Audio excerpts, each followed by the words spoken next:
বিসমিল্লাহির রহমানির রহিম। আসসালামু আলাইকুম। বেসিক ইলেকট্রনিক সাবজেক্টের আজকে বিস্তারিত ক্লাস নিব এবং এখান থেকে আপনার রচনামূলক এবং অতি সংক্ষিপ্ত সংক্ষিপ্ত কমন দিব। ইনশাল্লাহ এখান থেকে কমন পাবেন। রচনামূলক কয়েকটা করে আপনি একটা ভালো কমন পাবেন ইনশাল্লাহ। ক্লাসটা সম্পূর্ণ জুড়ে আপনারা থাকেন, আশা করি এখান থেকে বেস্ট কিছু পাবেন আজকে।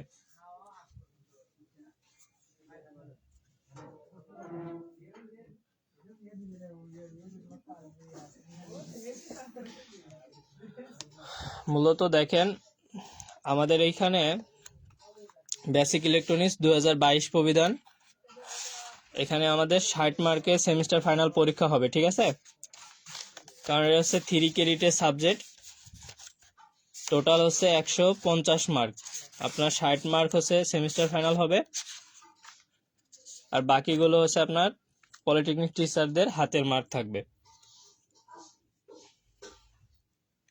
দেখেন আমার সাউন্ড একটু ক্লিয়ার আছে কিনা একটু জানাবেন, স্পষ্ট দেখতে পাচ্ছেন কিনা একটু জানাবেন। কথা শোনা যায় স্পষ্ট?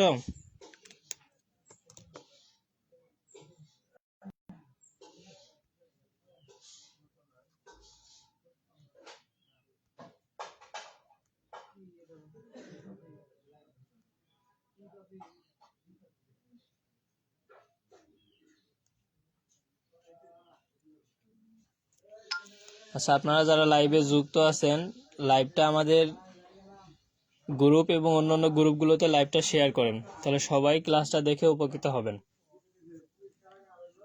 আমরা আশা রাখি এই সাবজেক্টে আপনার একটা ভালো ফলাফল হবে, ভালো দিক নির্দেশনা আমরা দিতে পারবো।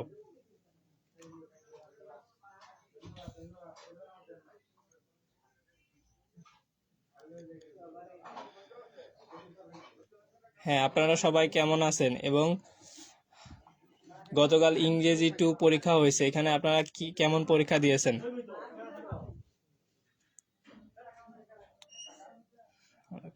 ক্লাসটা আপনারা সবাই শেয়ার করে দেন এবং আমাদের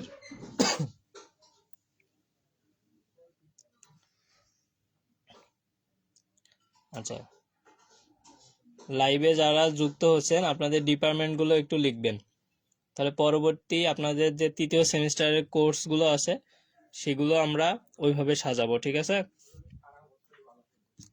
আচ্ছা, আমরা বেশি সময় নিব না, সময়টাকে নষ্টও করব না। আমরা যতটুকু সময় এখানে পড়বো আলহামদুলিল্লাহ আমাদের যেন পড়াটা ইফেক্টিভ হয়, আমরা যেন এখান থেকে একটা ভালো ফলাফল করতে পারি। কারণ আমাদের উদ্দেশ্য হচ্ছে পরীক্ষায় কিভাবে ভালো করা যাবে, কারণ দিন শেষে আমাকে পরীক্ষায় একটা ভালো রেজাল্ট করতে হবে। এটা আমরা কিভাবে পারবো সেই সম্পর্কেই বলবো আপনাদেরকে। আর বেসিক ইলেকট্রনিক সাবজেক্ট আপনার জন্য গুরুত্বপূর্ণ, কারণ এই সাবজেক্টটা আপনার দ্বিতীয় পর্বে যেমন computer science, civil would, electrical, construction, environmental, electromedical, mechatronics, আরো অনেক ডিপার্টমেন্টের আছে। তৃতীয় সেমিস্টারও আছে, চতুর্থও আছে। আমরা যারা দ্বিতীয় পর্বে এবার সেমিস্টার ফাইনাল পরীক্ষা দিচ্ছি তাদের জন্য দিক নির্দেশনামূলক এই সাবজেক্টের সাজেশন ভিত্তিক ক্লাস নিব এবং যেগুলো আমাদের বোঝার দরকার আমি এগুলা বুঝিয়ে দিব ইনশাল্লাহ, ঠিক আছে?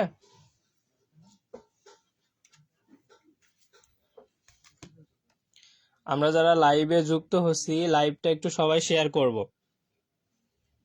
কারণ আপনি একটা শেয়ার বা 5টা শেয়ার করলে আরো 5জন বন্ধু এই ক্লাসটা দেখতে পাবে। আমি যতটুকু উপকৃত হব তারাও কিন্তু ততটুকু উপকৃত হতে পারবে। আর আমরা অনেক সময় অনেকভাবে নষ্ট করি ক্লাসে। আমরা যদি 1 ঘন্টা সময় নষ্ট করব ভেবেও যদি ক্লাসটা করি, তাও আমার পরীক্ষার সময় খুব বেশি উপকৃত হব। আমরা ভেবেই নিলাম যে সময়টা নষ্ট করতেছি, কিন্তু দেখেন আপনি সময়টা সম্পূর্ণ ক্লাস জুড়ে থাকেন, আপনি এই সাবজেক্টে আপনার কোনো আর সমস্যা হবে না আশা করা যায়।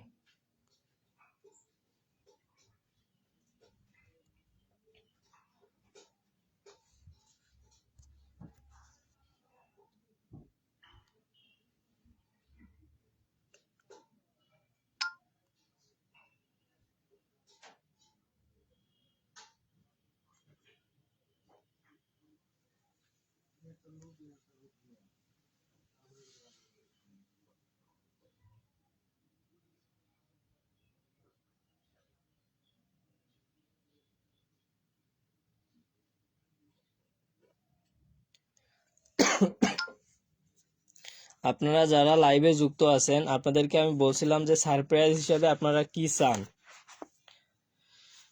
এবং আপনাদেরকে আমরা কতটা হেল্প করতে পারবো সেই বিষয়ে আপনারা বলবেন।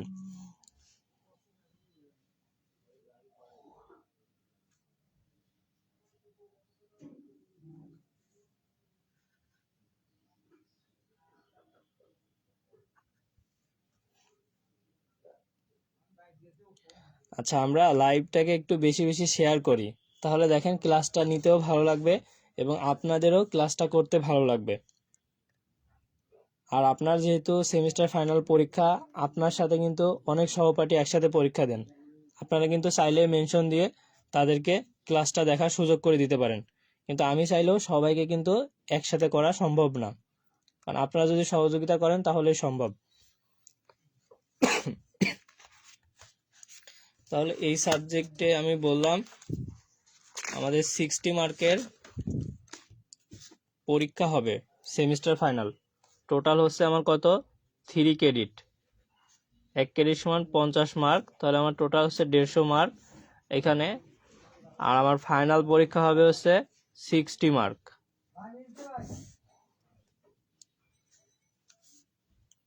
তাহলে দেখেন এই সাবজেক্টে শুধু আমার ফাইনাল পরীক্ষা হচ্ছে 60 মার্ক, আর তাহলে আরও আমার যে টোটাল 90 মার্ক থাকতেছে এটা আমাদের কি practical, class test, quiz test, এইগুলোতে মার্কগুলো থাকছে স্যারদের হাতে। তাহলে আমার এই যে এই 60 মার্কের মধ্যে কিন্তু আমার 24 পাইলে আমি পাস করব। তাহলে আমাদের এই সাবজেক্টগুলোতে কেন রেফাট আসে? আচ্ছা, আপনারা একটু জানাবেন, আপনারা যারা ক্লাসটা দেখতেছেন সবাই এখানে যারা আছেন সবাই যদি 5 জন বন্ধুকে মেনশন করেন তাও কিন্তু অনেকটাই হয়ে যাবে।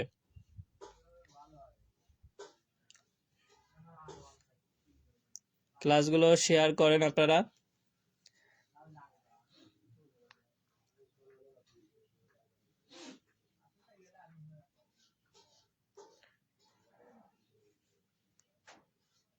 আমার কথা আপনারা শুনতে পাচ্ছেন? ক্লিয়ার আছে?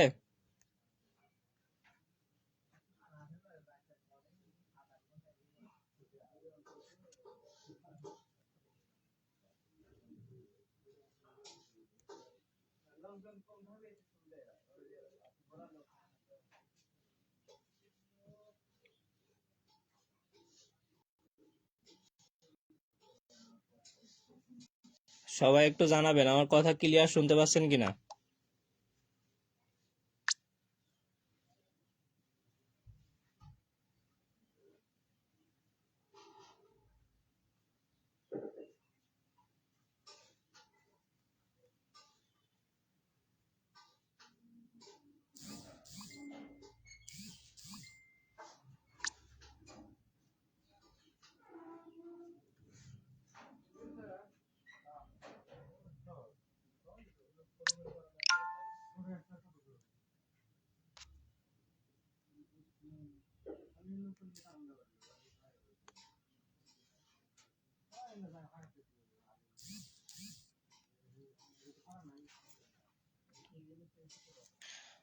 আপনারা যারা ক্লাসগুলো বেশি বেশি শেয়ার করতেছেন অবশ্যই তাদের জন্য আমাদের পেইড সাজেশনটা ফ্রি থাকবে।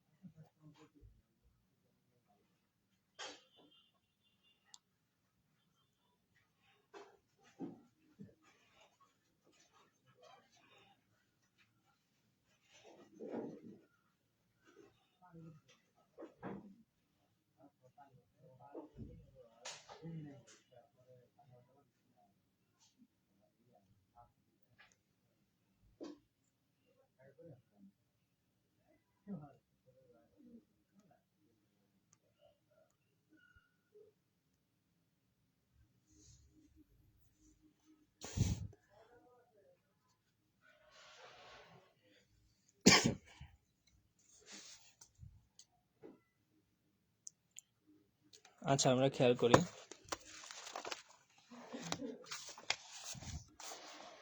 আপনারা এডুকেয়ার সাথে যারা যুক্ত আছেন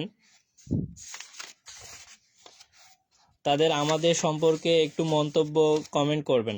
আমরা আসলে আপনাদের কতটুকু হেল্প করতে পারতেছি। আমাদের যে প্রথমে যে অধ্যায়টা আছে কি সোল্ডারিং এবং কালার কোড, এইখান থেকে আমি যেই প্রশ্ন স্পেসিফিক কয়টা দিব এবং আমি করানোর চেষ্টা করব, তাহলে আপনি এই অধ্যায়টা কমপ্লিট হয়ে যাবে আপনার। কিন্তু আপনাদের একটু হেল্প করতে হবে, আমাদের লাইভটা বেশি বেশি শেয়ার করতে হবে। আমাদের লাইভগুলো যারা বেশি বেশি শেয়ার করবেন এবং মেনশন দিবেন, তাদের জন্য আমরা উপহার হিসাবে আমাদের যে পেইড সাজেশন আছে ফ্রিতে আপনাদেরকে দিব ইনশাল্লাহ।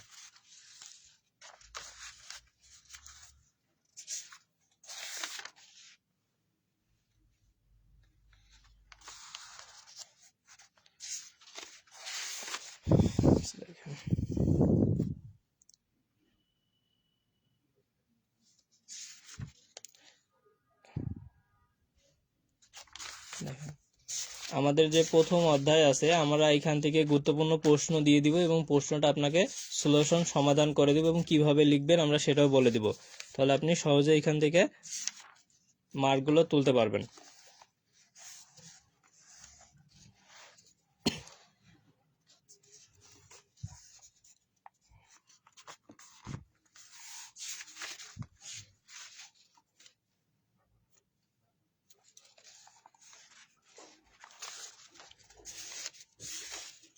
এখান থেকে একটা ম্যাথ ইম্পর্টেন্ট, আমরা ম্যাথটা করাবো। তার আগে আপনাকে এখান থেকে আমি কিছু বেসিক একটু বোঝাই দিই। দেখেন, আমরা এখান থেকে যেইটা মূলত পড়ব,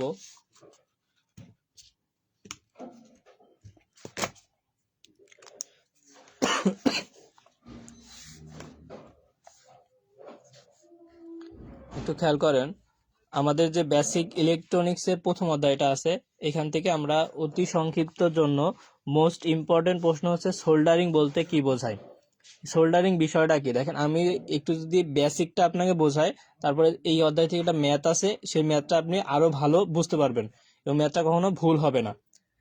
ঠিক আছে? তাহলে সোল্ডারিং বলতে কি বোঝায়, বলবেন যে ভাই আমরা তো এটা পড়ে নিতেই পারি, কিন্তু আপনি একবার পড়া আর আমার এখান থেকে আমার কথা শোনা, এর মধ্যে অনেক পার্থক্য আছে। শুনলে আমাদের বেশি মনে থাকে। তাহলে সোল্ডারিং বলতে কি বোঝায়? সোল্ডারিং শব্দের আবিধানিক অর্থ হচ্ছে ঝালাই করা, মানে দুই বা ততোধিক পরিবাহী পদার্থ বা ধাতব পদার্থকে উত্তপ্ত করে সোল্ডার আয়রনের সাহায্যে, মানে সোল্ডার লিড গলিয়ে জোড়া দেওয়ার পদ্ধতিকেই সোল্ডারিং বলে। আমরা যখন আমরা ইলেকট্রনিক ডিভাইসের কাজ করি তখন আমাদের এগুলা প্রয়োজন হয়।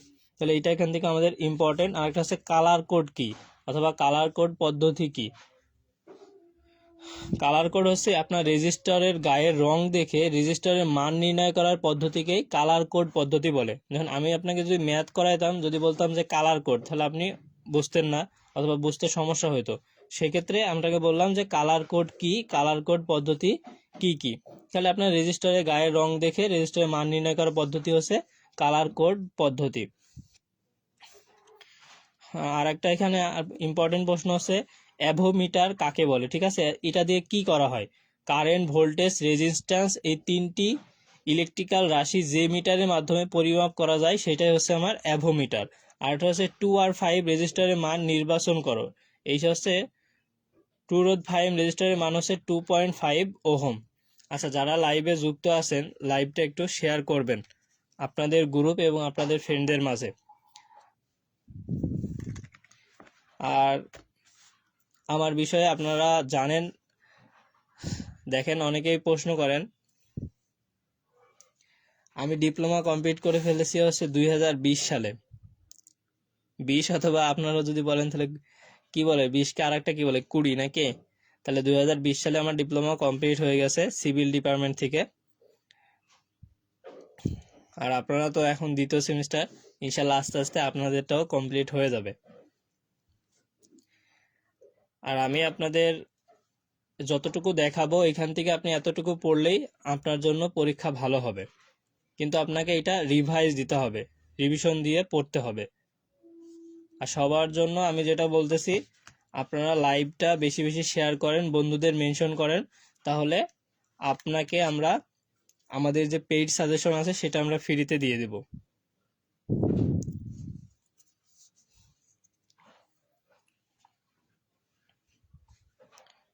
শেয়ার করা কি আপনাদের দেখাই দিতে হবে? আপনারা তো অনেক কিছু শেয়ার করতে পারেন।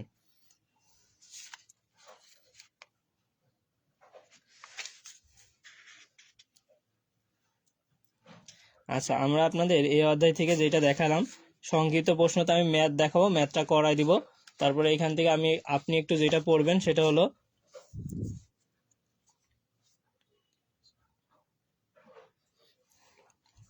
প্রতীক ও একক লেখো। আপনার রেজিস্টরের প্রতীক কি আর একক কি, ঠিক আছে? তারপরে ক্যাপাসিটরের প্রতীক কি আর একক কি, তারপরে ইন্ডাক্টরের প্রতীক কি আর একক কি, এটা ইম্পর্টেন্ট এবং আপনার ম্যাথের ক্ষেত্রেও প্রয়োজন হবে। আমার রেজিস্টর যেটা, সেটার আর হচ্ছে প্রতীক, আর এটা হচ্ছে একক হচ্ছে ওহম, আর ক্যাপাসিটরের সি প্রতীক, আর একক হচ্ছে আমাদের ফ্যারাড। ফ্যারাডকে আমরা সংক্ষেপে এফ লিখি। আর ইন্ডাক্টরের প্রতীক হচ্ছে এল, আর এর একক হচ্ছে হেনরি, ঠিক আছে? অতি সংক্ষিপ্ত আপনার থাকবে ইনশাল্লাহ। আর হচ্ছে 3টা প্যাসিফিক সার্কিটের কম্পোনেন্টের নাম লেখো। আপনি জাস্ট একবার পড়বেন। অ্যাক্টিভ যে কম্পোনেন্টগুলো আছে, ডায়োড, ট্রানজিস্টর, ইন্টিগ্রেশন সার্কিট, এগুলো আর কি, ডিসপ্লে টেকনোলজি, এগুলো। প্যাসিভ আছে রেজিস্টর, ক্যাপাসিটর, এভাবে 3-4টা আপনি পড়ে রাখবেন। আমি আপনাকে বিস্তারিত বলছি এবং ম্যাথও করাবো, আপনারা টেনশন করার দরকার নাই। শুধু আপনারা একটু লাইভটা শেয়ার করে আপনাদের বন্ধুদেরকে সহযোগিতা করুন এবং সাথে সাথে আমাদের কমিউনিটিকে আপনারা কি শক্তিশালী করেন। এবং আপনাদেরকে আমরা আরো কোন কোন সাবজেক্টগুলো ক্লাস নিয়ে হেল্প করতে পারি অথবা কিভাবে হেল্প করতে পারি, এগুলো আমাদেরকে শেয়ার করেন এবং আপনাদের মূল্যবান মন্তব্যগুলো করতে পারেন।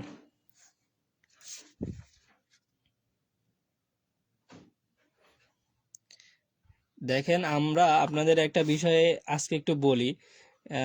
ইংরেজি 2 এর পরীক্ষা সম্পর্কে আমি বলি। ইংরেজি 2 এর পরীক্ষার আগে আমি একটা লাইভ করছিলাম। লাইভে 3টা প্রশ্ন প্যাটার্ন দেখাছিলাম। তার মধ্যে বলছিলাম যে বোর্ডের কারিকুলাম বা নীতিমালা পূর্বেই বলি যে ইংরেজি প্রশ্ন বিভিন্নভাবে হতে পারে এবং এইটা কারিগরি বোর্ড কিভাবে করে এটা কেউই জানে না, কেউ বলতে পারবে না, এইটা প্রথমেই বলছি। এবং তারপরে বলছি 3টা ধাপে প্রশ্ন হয়।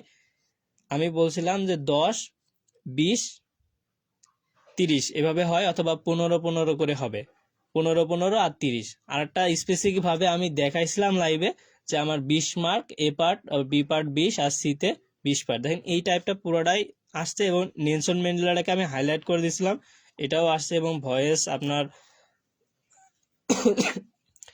ভয়েস রাইট ফ্রম ভার্ব, তারপরে গ্রাফ চার্ট দিছিলাম, তারপরে ডায়লগ যেটা দিছিলাম, এখান থেকে মোটামুটি আলহামদুলিল্লাহ সবগুলো কমন আসছে। কিন্তু যে সকল স্টুডেন্ট অথবা আপনারা যারা এক রাত অথবা একবার দেখে ইংরেজি ভাষাটাকে আমাদের নিজের ভাষা, আমাদের এটা বাংলা ভাষা না যে আমরা আমার নিজের মতো করে গুছাই লিখলাম, এক রাত অথবা একবার দেখে কিন্তু সহজেই পারা যায় না। এই জন্য আপনাকে বিষয়গুলো বুঝতে হবে যে আমাকে ভালো ফলাফল করার জন্য অবশ্যই পরিশ্রম করতে হবে। আর আমার যেই সময়ে পরিশ্রম করা দরকার ওই সময়ে পরিশ্রম করতে হবে। কারণ আমি আপনাকে বলতে পারবো, যে সাজেস্ট করতে পারবো যে এইগুলা কমন, এইগুলো আপনি পড়েন, এই টাইপের প্রশ্নগুলো হবে। তার মানে এই নয় যে আপনাকে আমি পরীক্ষার খাতায় লিখে দিচ্ছি অথবা আপনি পারবেনই। আর এটা সম্পূর্ণ আপনার নিজের মধ্যে, কারণ আপনাকে পড়ে নিতে হবে।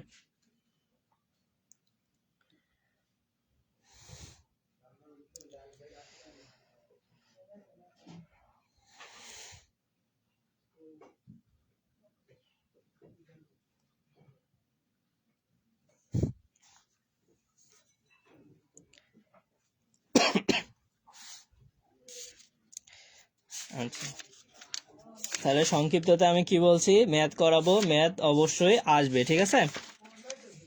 আর এখান থেকে রচনামূলকের জন্য আমি একটা প্রশ্ন সাজেস্ট করব যে আদর্শ সোল্ডারিং এর ধাপসমূহ লেখো, অথবা এইটার সাথে সাথেই পড়ে নেবেন যে আমার আদর্শ সোল্ডারিং এর বৈশিষ্ট্যগুলো কি কি। মনে করেন ধাপসমূহ আর বৈশিষ্ট্যসমূহ একটু ক্লিয়ার করে পড়লেই আপনি দুইটা সুন্দরভাবে লিখতে পারবেন, ঠিক আছে? আর আমি পূর্বেই অতি সংক্ষেপে আলোচনা করছি যে অ্যাক্টিভ প্যাসিভ কম্পোনেন্টের মধ্যে পার্থক্য কি। ওখানে রেজিস্টর, ক্যাপাসিটর, ট্রানজিস্টর যেগুলো আছে এই পার্থক্যগুলো আপনার পড়া লাগবে না। আপনার এই দুইটা আমি বললাম যে আদর্শ সোল্ডারিং এর ধাপসমূহ অথবা একটা ভালো জয়েন্টের বৈশিষ্ট্যগুলো লেখো অথবা আদর্শ সোল্ডারিং এর বৈশিষ্ট্যগুলো লিখো। ঠিক আছে, দেখেন আপনাদের লাইভের উপস্থিতির উপরেই কিন্তু আমরা ক্লাসগুলো কন্টিনিউ করব। আপনারা যদি লাইভটা বেশি বেশি শেয়ার করেন সবার সাথে, তাহলে আমরা ক্লাসগুলো নিতে থাকবো। যদি দেখি আপনাদের আগ্রহ নাই অথবা আপনারা শেয়ার করতেছেন না, তাহলে সেক্ষেত্রে আমরা লাইভগুলো কন্টিনিউ করব না।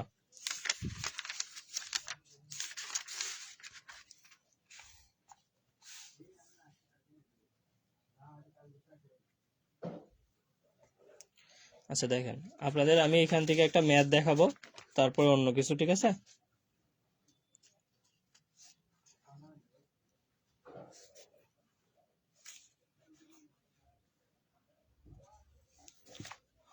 আর আমি ক্লাসে অথবা আরও যে এর আগে ক্লাস নিয়েছি তখনও আমি শিখাইছি যে কিভাবে এই ব্যান্ডের যে কালারগুলো এটা মনে রাখি। তারপর আমি একটু এখানে জাস্ট দেখাই দিই। ঠিক আছে, তাহলে আপনারা এটা একটু পড়ে নিলে আপনার জন্য সুবিধা হবে।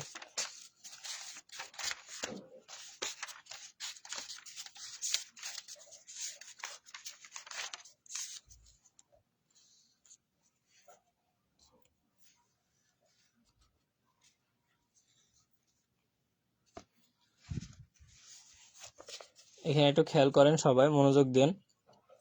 আমি স্পেসিফিক আপনাকে যতটুকু হেল্প করতে পারি হেল্প করতেছি। আপনি এটা ভাবে পড়েন, তাহলে আপনি কিন্তু কমন পাবেন। তাহলে দেখেন, এই ম্যাথ করার জন্য আমাকে অবশ্যই এগুলো জানতে হবে যে কালার কোড ব্যবহার করে রেজিস্টারের মান নির্ণয়ের জন্য নিম্নে কয়েকটি উদাহরণ দেওয়া হলো। দেখেন, আমার যে বাদামি রঙের ব্যান্ড আছে এটার 1, তারপরে দেখেন কালো 0, সোনালি 0.1। তাহলে আমার এখানে এইটা মনে রাখতে হবে এখানে যে ব্ল্যাকের জন্য আমার কত 0, বা ব্রাউন বা বাদামের জন্য 1, রেডের জন্য হচ্ছে 2। তাহলে এগুলো আমি কিভাবে মনে রাখবো, এর জন্য এখানে একটা বইয়ের সূত্র দেওয়া আছে, অথবা আপনারা যে যেভাবে এর আগে থেকে পড়াশোনা করছেন, এজন্য আমি আর এই টেকনিক অথবা কোনো কিছু দিচ্ছি না। শুধু এখানে যেটা লেখা আছে ওটাই বলতেছি। BB Roy good boy and very good worker, এই বাক্যটার মাধ্যমে আপনি কালার করে ব্যবহৃত যে 10টা কালারের নাম সহজেই কিন্তু আপনি মনে রাখতে পারবেন। আর এইগুলা খুবই গুরুত্বপূর্ণ, ম্যাথের ক্ষেত্রে আমার লাগবেই।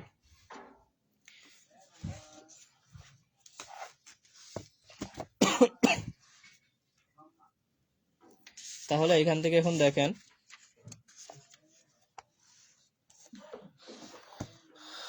একটা ম্যাথ আপনাদের দেখাই, ম্যাথের মধ্যে একটু আলোচনা করব।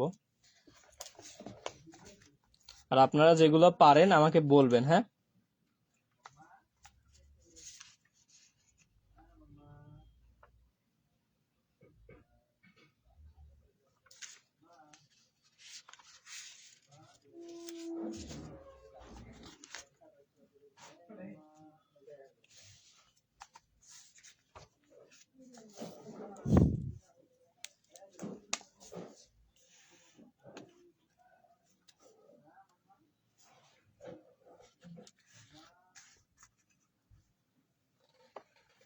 দেখেন ম্যাথটা আমি একটু তুলি।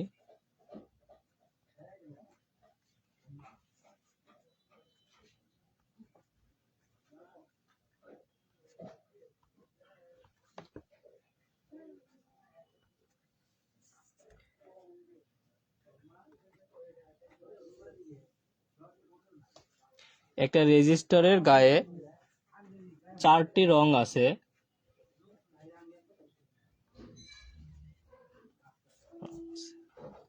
মনে করেন যে আমার প্রথম ব্যান্ড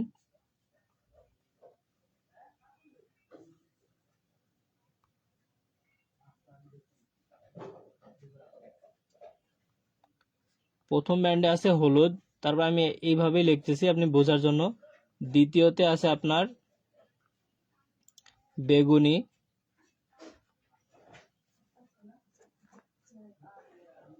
আর তৃতীয়তে হচ্ছে আপনার লাল, এবং চতুর্থতে আপনার আছে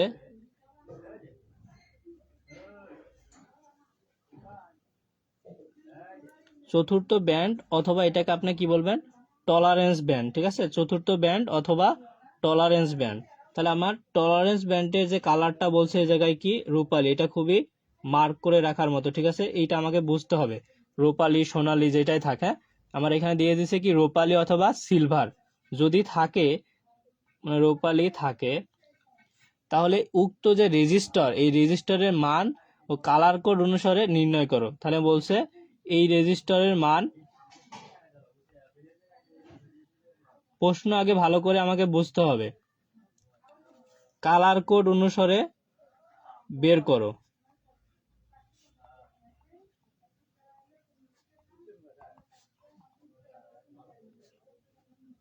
বের করো, তাই না?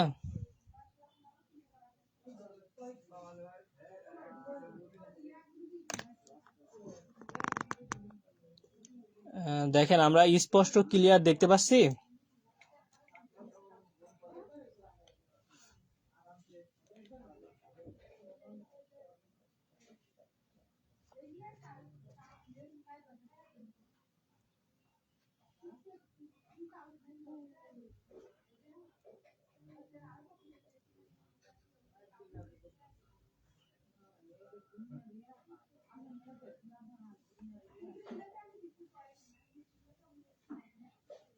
তাহলে আমি বললাম কি একটা রেজিস্টারের গায়ে 4টা রং আছে। ভাই যারা পারেন তাও মনোযোগ দেন, কোথায় ভুল হয় আপনারা নিজে থেকেই বুঝতে পারবেন।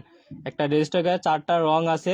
প্রথম ব্যান্ডে হলুদ, দ্বিতীয় ব্যান্ডে বেগুনি, তৃতীয়তে আছে আমার লাল, এবং চতুর্থ ব্যান্ড বা যেটা হচ্ছে টলারেন্স বলা হয়, টলারেন্স ব্যান্ড, সেটা হচ্ছে আমার দেওয়া আছে জায়গায় রূপালী। যদি থাকে তাহলে উক্ত রেজিস্টারের মান কালার কোড অনুসারে বের করো। তাহলে আমি যদি একটু সাপোজ ভাবে আপনাকে একটু দেখানোর চেষ্টা করি, মনে করেন এটা আমাদের রেজিস্টারের ইয়ে, তাই না?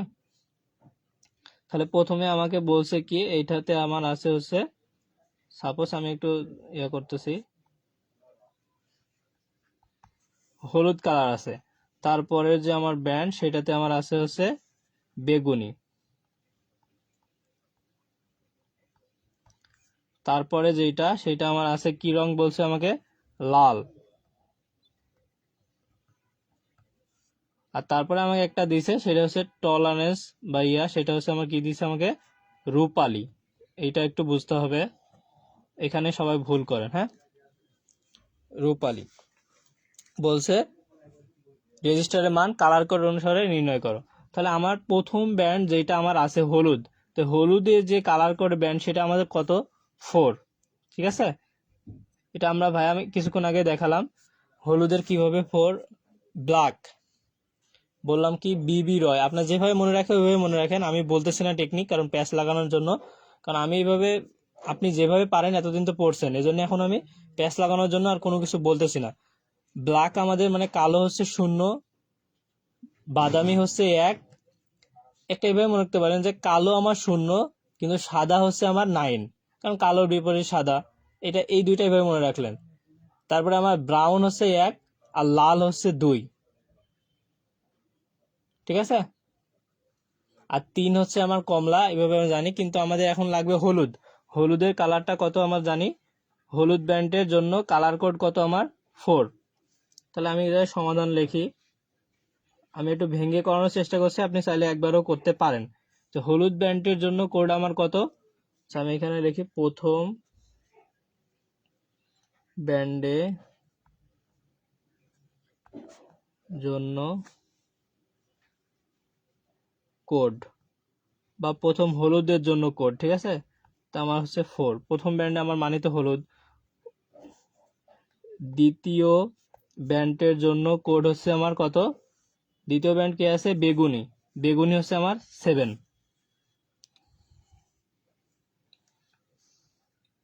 যারা পারেন একটু কমেন্ট করতে পারেন যে আমরা পারি। ঠিক আছে, আর তৃতীয় ব্যান্ডের ক্ষেত্রে এখন দেখেন আমার তৃতীয় ব্যান্ডে কি আছে, লাল। যে এর গুণন কত হবে, লালের আমার গুণন জানি কত, আমরা এখান থেকে 10 স্কোয়ার। এবং টলারেন্সটা কি বলছে ভাইয়া, রূপালী। রূপালী বললে আমরা কত ধরতে হয়, +-10%। তাহলে আমার টলারেন্স কত বলছে,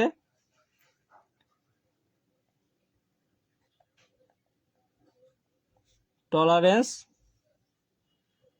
টলারেন্স ব্যান্ডে কোন কালার আছে, রূপালী। সোনালী থাকলে কিন্তু আর একটা মান, হ্যাঁ, 5%। আর আমার আছে রূপালী। রূপালী থাকলে আমার কত হবে, +- 10%।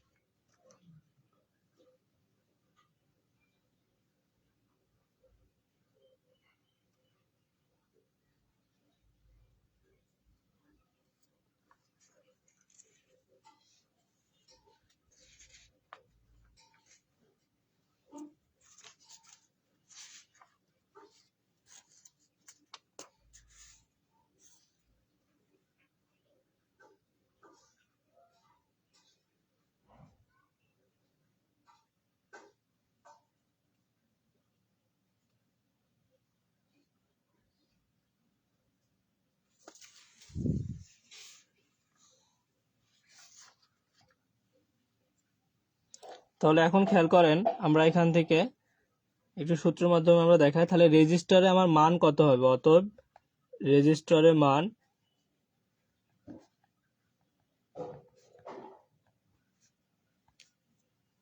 আমি যদি এইভাবে লিখি, আমি এটা এইভাবে করাই যে এ বি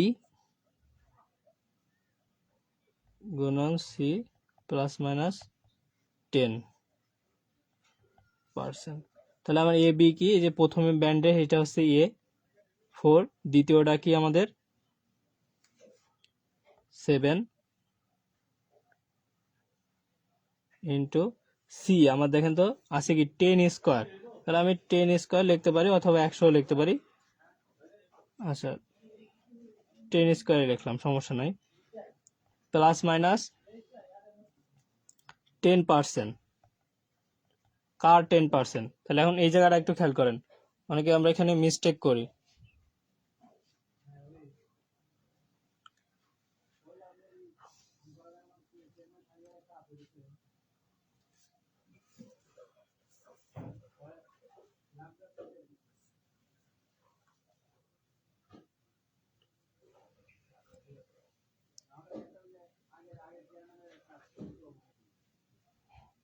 হ্যাঁ অবশ্যই লাল হচ্ছে 2, ঠিক আছে।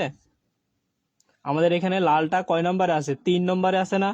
তাহলে তৃতীয় ব্যান্ডের জন্য আমার কি গুণাঙ্ক বা আমার এখানে কি টলারেন্স আছে না, তৃতীয় ব্যান্ডে লালের জন্য গুণন কত হবে, 10 স্কোয়ার।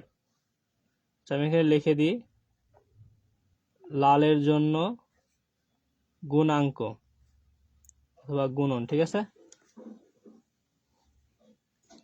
তাহলে এখান থেকে আমরা একটু খেয়াল করেন, আমার আছে কত 47 ইন্টু 10 স্কোয়ার মানে 100 প্লাস মাইনাস 10%। এটা একবারেই ক্যালকুলেটরে আমি করতে পারি।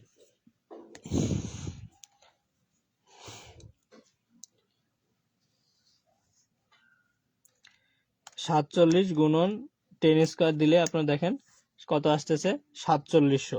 তাহলে 4700 প্লাস মাইনাস 10%। এই কথাটার মানে কি, একবার হচ্ছে সর্বোচ্চ আর একটা হচ্ছে সর্বনিম্ন। তাহলে এই 4700 10% কত হবে একটু দেখেন তো। এই যে আমার আছে কত 4700 গুণন 10%, তাহলে আমার 470। এটা 10% কত আসতেছে আমাদের 470। তাহলে আমার বলতেছে রেজিস্টারের মান কালার অনুসারে বের করো। তাহলে আমি একটা সর্বোচ্চ মান পাবো, একটা সর্বনিম্ন মান পাবো। তাহলে আমার কি সর্বোচ্চ মান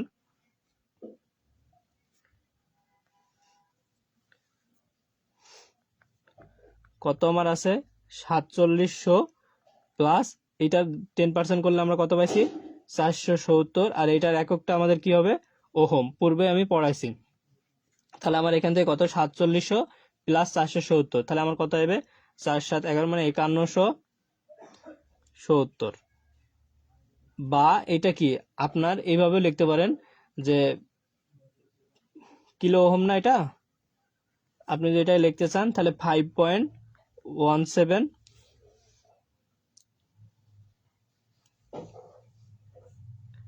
কিলো ওহম, ঠিক আছে,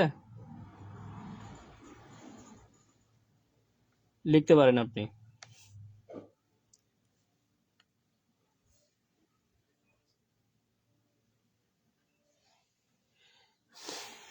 তাহলে আমার সর্বনিম্ন মান কত হবে এখন, হ্যাঁ তৃতীয় ব্যান্ডে লাল আছে এই জন্য আমাদের 100 হবে, ঠিক আছে, গুণন, ঠিক আছে। তাহলে আমার দেখেন এখানে কত হবে, 4700 মাইনাস 470, তাহলে আমার কত আসবে, 4230। এটা কি আমাদের ওহম। এটা যদি আমরা করি তাহলে 4.230 কিলো ওহম। 1000 দিয়ে ভাগ দিলে আমরা এটা পেয়ে যাব। তাহলে আমাদের কিন্তু এটাই অ্যান্সার। দেখেন এই ম্যাথটা সবাই বুঝতে পারছেন কিনা।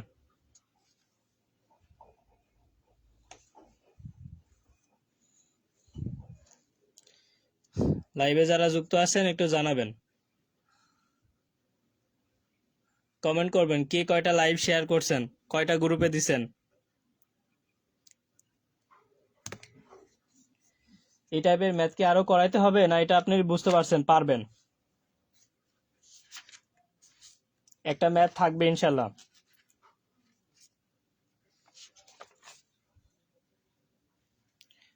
হ্যাঁ, জুয়েল রানা লিখছেন, জি ভাই হুম বুঝতে পারছি।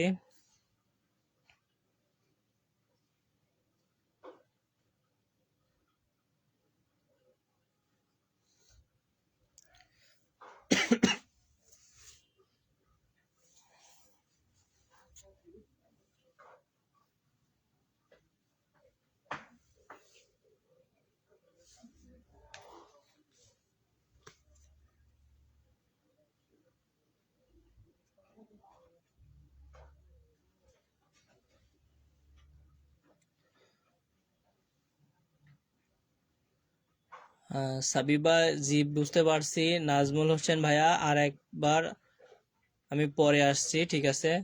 মমিন ইসলাম, হ্যাঁ বুঝতে পারছি। সাকিব, হুম ভাই বুঝতে পারছি। আরেকটা করান, সুমন। আচ্ছা, আমি করাবো। আপনাদেরকে লাইভটা শেয়ার করতে হবে আপনাদের গ্রুপ এবং বিভিন্ন পলিটেকনিক যে গ্রুপগুলো আছে, শেয়ার করবেন। দেন আপনার জন্য যদি কেউ ক্লাসটা করে, কেউ যদি দেখে, তাহলে তো আলহামদুলিল্লাহ, তাই না? তাহলে দেখেন আমি এই ম্যাথটা না, এই টাইপের আরেকটা ম্যাথ করাই, তাহলে সবার জন্য ভালো হবে। আবার লাইভ শেষ হয় তো আমি লাইভটা রেখে দিব আপনাদের জন্য, তখনও কিন্তু আপনারা দেখতে পারবেন। কিন্তু লাইভে ক্লাস করার মজা এক জিনিস, আর আপনি লাইভ শেষে দেখার মজা আর এক জিনিস। কারণ আপনি এখন না বুঝলে প্রশ্ন করতে পারবেন, অথবা এখন আমার কথা শুনে যখন ডিরেক্টলি করতেছেন, তখন এই জিনিসটা আপনার প্রতি বেশি আসর করবে, ঠিক আছে? কারণ বেশি মনে থাকবে আপনার, এইটাই। তাহলে আমি আরেকটা ম্যাথ দেখাই, আপনারা টেনশন করিয়েন না, তাহলে আরো ক্লিয়ার হয়ে যাবেন।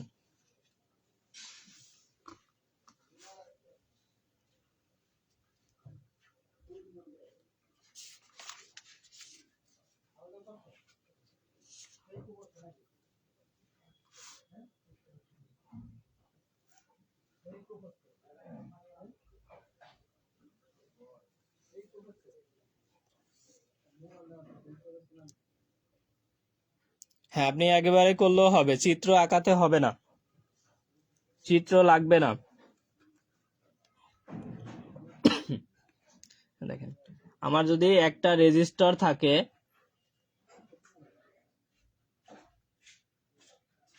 একটা রেজিস্টার এর গায়ে 4টি রং আছে। এখন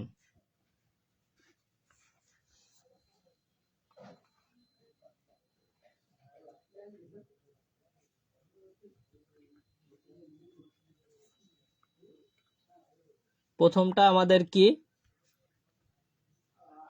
বাদামি। দ্বিতীয়টা আমি একটু সংক্ষেপে লিখতেছি, দ্বিতীয়টা হচ্ছে আমাদের কালো, আর তৃতীয় হচ্ছে আমাদের হলুদ। এখন দেখেন তৃতীয় আসছে কখন, হলুদে। আর চতুর্থ আছে আমার সোনালী। চতুর্থ সোনালী। সোনালী কার নাম? সোনালী নামে কারো কেউ আছে নাকি? যদি হয় তাহলে উক্ত রেজিস্টরের মান নির্ণয় করো। আমি বললাম যে একটা রেজিস্টরের গায়ে 4টা রং আছে, প্রথমটা হচ্ছে বাদামি, দ্বিতীয় হচ্ছে কালো, তৃতীয় হলুদ এবং চতুর্থ হচ্ছে সোনালী। তাহলে রেজিস্টরের মান নির্ণয় করো।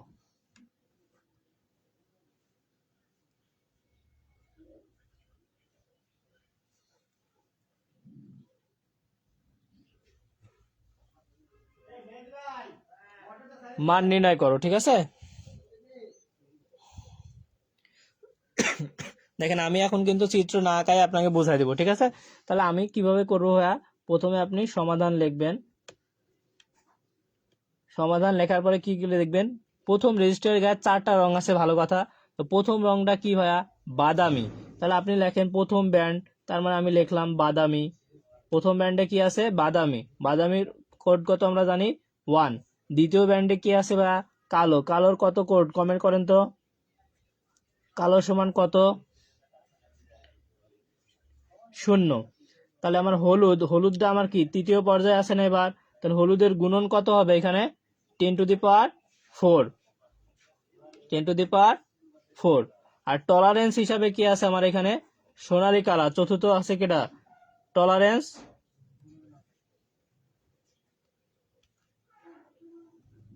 সোনালী। সোনালী কালারে কত আমার, ±5%, তাই না? তাহলে এখন ভাই আমি রেজিস্টারের মানটা এতটুকু আমরা সবাই বুঝতে পারছি, তাহলে আমরা ডান লিখবো, ঠিক আছে, যদি আমরা বুঝি এতটুকু।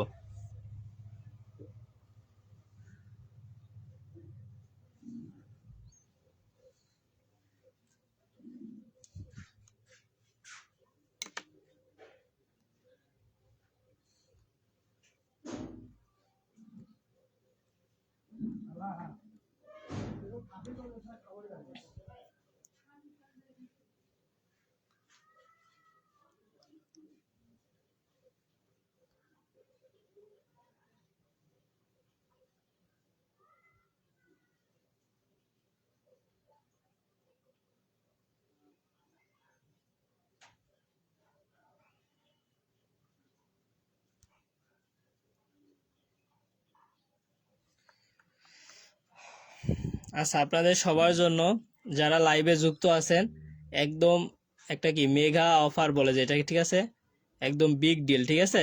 শুনেন, আপনারা যারা এখন থেকে লাইভ চলাকালীন সময়ের মধ্যে মাত্র আপনি 10টা শেয়ার করবেন আর 5জন বন্ধুকে মেনশন করবেন, তাহলে আমাদের যে পেইড সাজেশন আছে বেসিক ইলেকট্রনিক্সের, এটা আপনি ফ্রিতে পিডিএফ ফাইলটা পেয়ে যাবেন। আপনারা যারা লাইভে যুক্ত আছেন, আপনাদের জন্য বলতেছি, যারা এখন থেকে 10জন বন্ধুকে লাইভটা শেয়ার করবেন এবং 5জন বন্ধুকে মেনশন করবেন, তাহলে এটা কিন্তু খুবই সহজ বিষয়,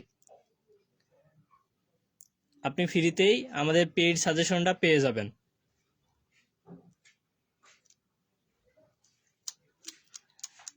আচ্ছা, তাহলে দেখেন, শেয়ার ডান হইলে আপনি ডান লিখবেন যে শেয়ার করে ফেলছি, ঠিক আছে। তাহলে দেখেন, চেষ্টা করেন। আমার রেজিস্টারের গায়ে 4টা রং ছিল, প্রথমে বাদামি, দ্বিতীয় কালো, তৃতীয় হলুদ এবং চতুর্থতে সোনালী। তাহলে প্রথম ব্যান্ডে আমার বাদামি রঙের জন্য 1, কালোর জন্য 0 দ্বিতীয় ব্যান্ডে, তৃতীয় ব্যান্ডে আমার হলুদ আছে, তার এর গুণন কত, 10⁴। আর এই চতুর্থ আছে কি আমার সোনালী, তাহলে সোনালীর টলারেন্স কত, 5%। তাহলে এখন আমার রেজিস্টারের মান কত পাবো, রেজিস্টারের মান, ভাই যারা গুরুত্ব দিচ্ছেন না, পরীক্ষায় যখন আইবে তখন দেখবেন যে ভাইয়া তো ঠিকই বলছিল। তাহলে দেখেন রেজিস্টারের মান কত, আমি সূত্রের মতো কি লিখে দিলাম, এবি। তাহলে প্রথমে 1 তারপর 0, তাহলে আমি এখানে লিখি 10 ইন্টু এর গুণন কত আমার 10⁴, টলারেন্স কত ±5%।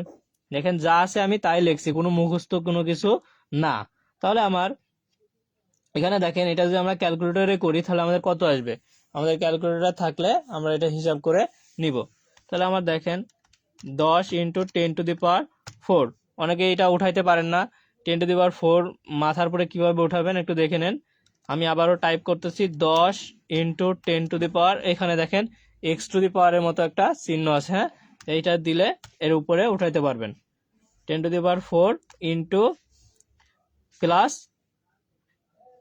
5%।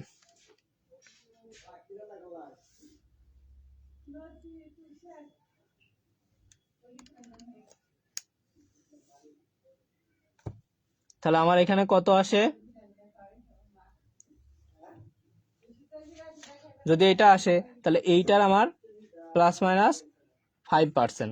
তাহলে এটার যদি আমি 5% করি, তাহলে আমি এটা কিভাবে করব ভাইয়া, তাহলে একটু দেখাই দিই আপনাকে একটু ভেঙে। আমার আছে কত, এইটা।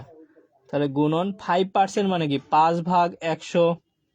তাহলে এটা কাটেন, এইটা একটা শূন্য, এইটা একটা শূন্য, কাটলে আমার কত থাকে দেখেন তো, 5 গুণন 10,000। তাহলে আমার এখানে দেখেন 10 তো না, 1,000। তাহলে আমার এখানে থাকবে হচ্ছে 5,000। ঠিক আছে। তাহলে আমি এখন রেজিস্টারের মান কিভাবে লিখতে পারবো, রেজিস্টারের সর্বোচ্চ মান,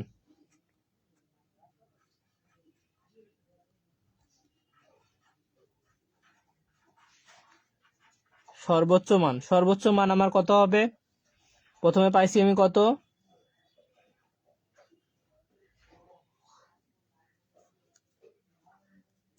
প্লাস 5,000। তাহলে আমার এখানে যদি হিসাব করি তাহলে আমার আসবে হচ্ছে 105 কিলো ওহম। এটা আমার একটা অ্যান্সার।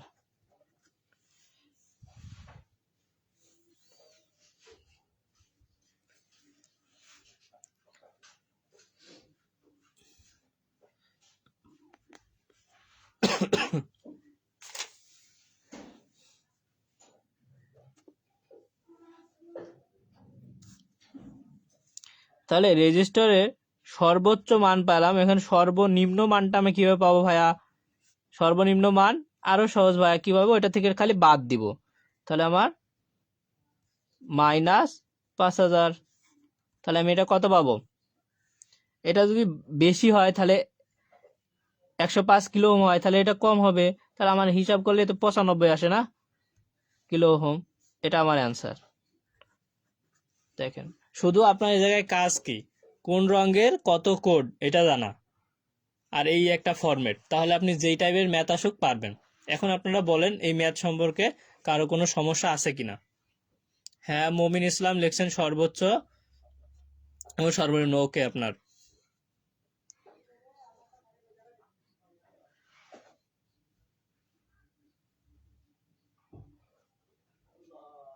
হুম, 1,05,000 আর 95,000, ঠিক আছে।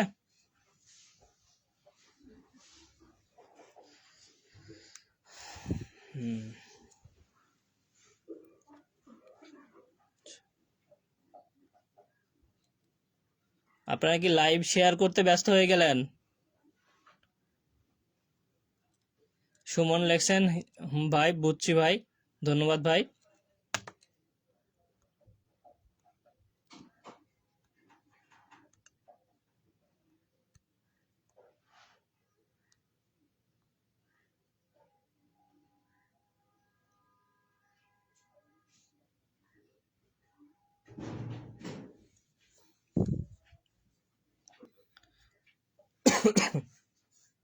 আপনারা যারা লাইভে যুক্ত আছেন দেখেন, অনেকেই কিন্তু বলতেছেন ওকে ডান, কিন্তু আসলে ওকে হয় নাই। দেখেন, আপনাকে বলছি 10টা শেয়ার করতে আর 5জন বন্ধুকে মেনশন করতে, খুবই ইজিলি না? তাও যদি না পারেন তাহলে হবে কেমনে?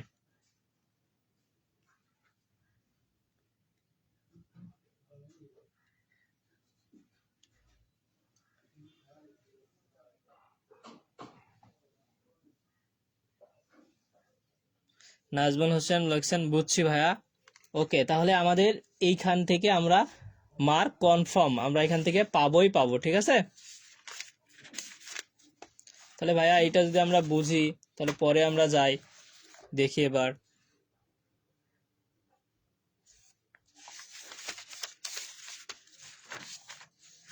এবার আসেন, আমি প্রথম অধ্যায় কিন্তু ক্লিয়ার করে দিছি, অতি সংক্ষিপ্ত, সংক্ষিপ্ত এবং রচনামূলক দিয়ে এবং ম্যাথ করায়। প্রথম অধ্যায়ে কারো সমস্যা আছে? আপনাদের লাইভে ক্লাসের উপস্থিতি খুবই কম, এভাবে কন্টিনিউ করলে তো হবে না। আপনারা যদি বেশি বেশি লাইভটা শেয়ার করেন তাহলেই সম্ভব। আপনারা যদি 50 জনও থাকেন, 5 জন করে শেয়ার করলেও কিন্তু আপনার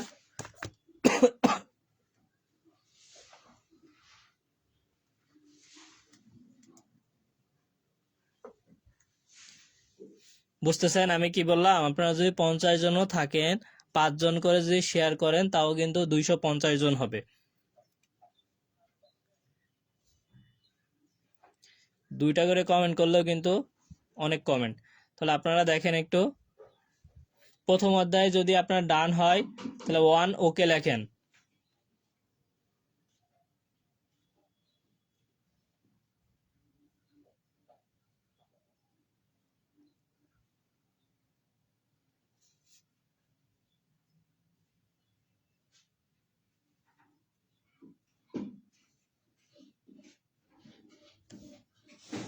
আচ্ছা, ক্লাস কি আপনারা বুঝতেছেন?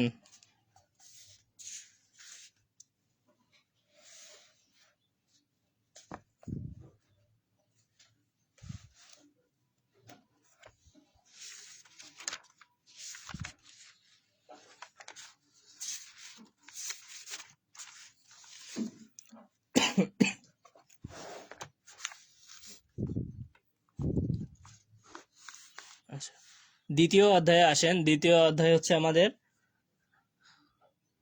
নাজমুল হোসেন 1 ওকে, সুমন 1 ওকে। বাকিরা যারা আছেন সবাই একটু কমেন্ট করবেন। এখন তো শীতের সময় না, আর কারো এত শীত লাগেনি, হাত চলতেছে না। আর আপনারা কি আমার কথা বুঝতেছেন না আমি একাই বুঝতেছি?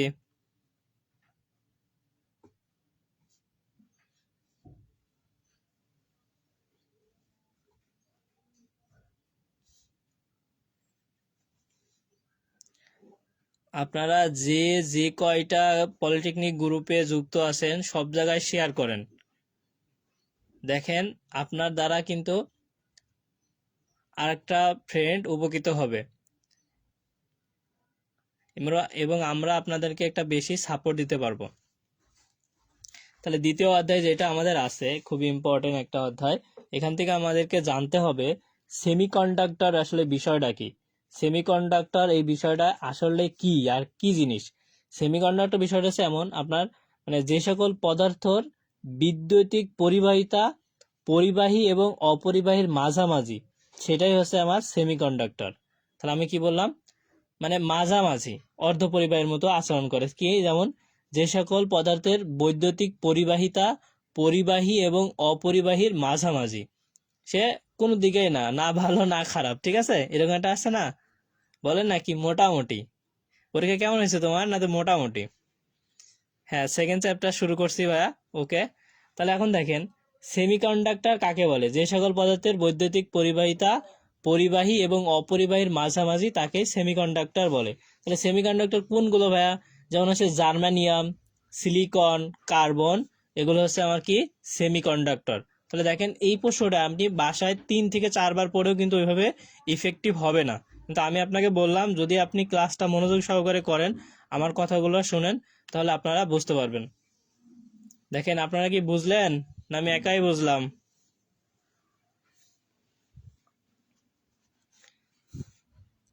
তারপরে আমার এখান থেকে যেটা আমি প্রথমে আপনাকে অতি সংক্ষিপ্ত কেন পড়াইতেছি, কারণ আমি অতি সংক্ষিপ্ত আর সংক্ষিপ্ত যদি বেসিকটা ভালো করে বুঝি তাহলে রচনামূলক আমার কলম দিয়ে এমনিতেই কালি বেরোবে, সুন্দর করে আমি লিখতে পারবো, ঠিক আছে।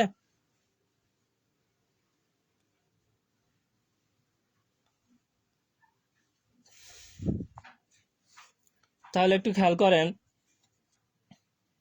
মেজরিটি চার্জ কি। তাহলে মেজরিটি চার্জ হচ্ছে একটা ভেজাল সেমিকন্ডাক্টরে 2 ধরনের চার্জ ক্যারিয়ার বিদ্যমান থাকে, তার মধ্যে পরিমাণে বেশি বা সংখ্যাধিক্য চার্জ ক্যারিয়ারকেই মেজরিটি চার্জ ক্যারিয়ার বলে। এটা দেখেন, এটা খুবই ইম্পর্টেন্ট একটা প্রশ্ন যে একটা মেজরিটি চার্জ কি। মেজরিটি চার্জ বিষয়টা যেমন একটা ভেজাল সেমিকন্ডাক্টরে 2 ধরনের চার্জ ক্যারিয়ারই বিদ্যমান থাকে, একটা কি তার মধ্যে পরিমাণে যেইটা বেশি হবে সেটাই হচ্ছে আমার কি মেজরিটি চার্জ ক্যারিয়ার বলবে। এটা কি এন টাইপ সেমিকন্ডাক্টরে ইলেকট্রন এবং পি টাইপ সেমিকন্ডাক্টরে হোল মেজরিটি চার্জ ক্যারিয়ার, ঠিক আছে। আর মাইনরিটি ক্যারিয়ার চার্জ কি অথবা মাইনরিটি চার্জ কি, কোনো পদার্থে যদি 2 ধরনের চার্জ ক্যারিয়ার বিদ্যমান থাকে তাহলে উক্ত 2 ধরনের ক্যারিয়ারের মধ্যে যেটির পরিমাণ কম থাকবে সেটাই হচ্ছে আমার মাইনরিটি। তাহলে দেখেন আপনি এই প্রশ্নটাই বারবার করে মুখস্থ করবেন, মেজরিটি মাইনরিটি মেজরিটি মাইনরিটি, কিন্তু এখানে একটা যদি আপনি একটা টিক্স মনে রাখেন তাহলে সহজেই প্রশ্ন দুটি ভেজাল পাকবে না। আপনাকে বলতেছে কি মেজরিটি চার্জ, তার মানে কি একটা ভোল্টেজ সেমিকন্ডাক্টরে 2 ধরনের চার্জ থাকবে, ওর মধ্যে যেইটা আপনার বেশি থাকবে সেইটাই হচ্ছে আমার কি মেজরিটি চার্জ ক্যারিয়ার। আর একটা ভোল্টেজের মধ্যে যখন আমার কোনো পদার্থের মধ্যে 2 ধরনের চার্জ থাকবে কিন্তু ওর মধ্যে যেইটা কম থাকবে সেইটা হচ্ছে আমার মাইনরিটি মাইনরিটি ক্যারিয়ার, ঠিক আছে। এটা হচ্ছে এন টাইপ সেমিকন্ডাক্টরের হোল এবং পি টাইপ সেমিকন্ডাক্টরের ইলেকট্রন হলো হচ্ছে মাইনরিটি ক্যারিয়ার।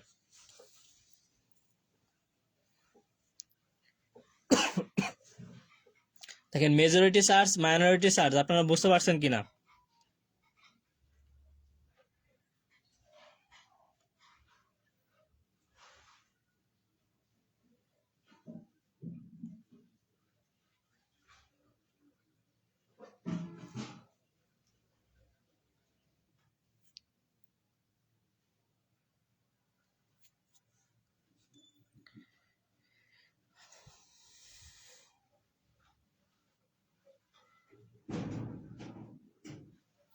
আমি ভেবেছিলাম আপনারা হয়তো বেসিক ইলেকট্রনিক সাবজেক্টে আপনারা একটা ভালো মতো গুরুত্ব পাবো, আপনারা হচ্ছে এই ক্লাসগুলো ভালো মতো দেখবেন অথবা প্রয়োজন, কিন্তু এখন দেখতেছি লাইভে এসে আপনাদের খুব বেশি এটা প্রয়োজন নাই, কারণ আপনারা সেভাবে মনোযোগ সহকারে ক্লাসটা দেখছেন না, অথবা এই ক্লাসগুলো আপনাদেরকে আমি বললাম আপনাদের যে জয়টা গ্রুপে যুক্ত আছেন গ্রুপে ক্লাসগুলো শেয়ার করেন। ক্লাসে সবাই থাকলে কিন্তু ক্লাসটা আমরা কন্টিনিউ করব, এটা আগেও বলছি, এবং ভালোভাবে শেষ করব। তাহলে এটা আমরা বুঝছি। এখন আমরা এখান থেকে দেখব হচ্ছে ডোপিং কাকে বলে। একদম আমি 99% দিলাম, খুবই ইম্পর্টেন্ট। ডোপিং কাকে বলে আর ডোপিং কেন করা হয়, ঠিক আছে। ডোপিং হচ্ছে আপনার এটাই একটা সহজ বিষয়। ডপ মানে না, ঠিক আছে। খাঁটি সেমিকন্ডাক্টরে ভেজাল পরমাণু মেশানোর পদ্ধতি বা কৌশলটাই হচ্ছে ডোপিং। আর ডোপিংটা হচ্ছে আমাদের কি বললাম, খাঁটি একটা সেমিকন্ডাক্টরের মধ্যে অপদ্রব্য বা ভেজাল পরমাণু মেশানোর যে পদ্ধতি বা কৌশল, সেটাই হচ্ছে আমাদের ডোপিং। আর পিওর বা খাঁটি সেমিকন্ডাক্টরে পরিবাহিতা বৃদ্ধির জন্য ডোপিং করা হয়। খুবই ইম্পর্টেন্ট, ডোপিং কেন করা হয়। পিওর বা খাঁটি সেমিকন্ডাক্টরের পরিবাহিতা বৃদ্ধির জন্য আমাদের ডোপিং করা হয়।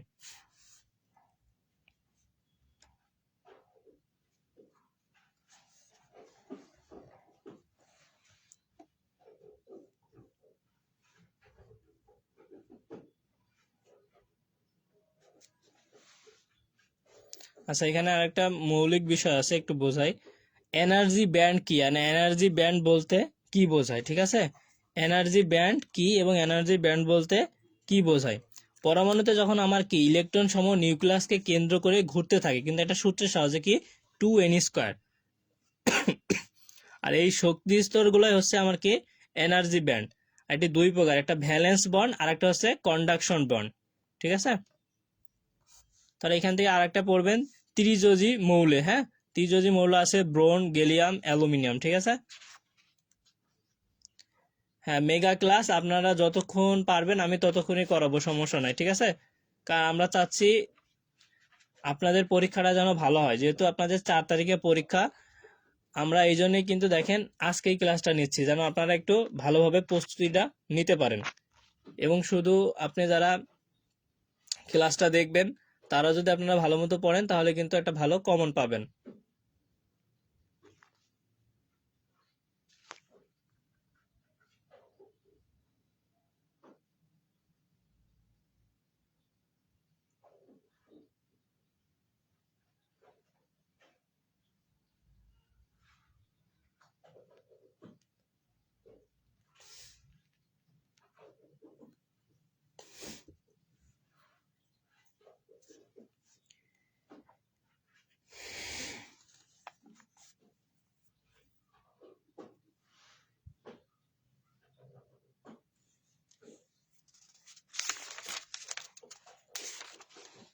আর এখান থেকে একটা মোস্ট ইম্পর্টেন্ট প্রশ্ন হচ্ছে আমার এটা, যে পি টাইপ আর এন টাইপ সেমিকন্ডাক্টরের মাঝে পার্থক্য কি। এটা আমি খুব ভালোভাবে পড়বো, তাহলে আমার জন্য উপকৃত হবে, ঠিক আছে। আর কন্ডাক্টর ও সেমিকন্ডাক্টর এনার্জি লেভেলের ডায়াগ্রাম অঙ্কন করো। এটা খুবই সহজ। আপনি দেখেন, প্রথমে আমার কি ভ্যালেন্স বন্ড, তাহলে কি ওভারল্যাপ রিজন থাকবে, তাহলে কন্ডাকশন ব্যান্ড, তাহলে নিচে আমার ভ্যালেন্স বন্ড, উপরে কন্ডাকশন ব্যান্ড। এইভাবে কিন্তু আমরা বিপরীতভাবে করে নিতে পারবো এটা।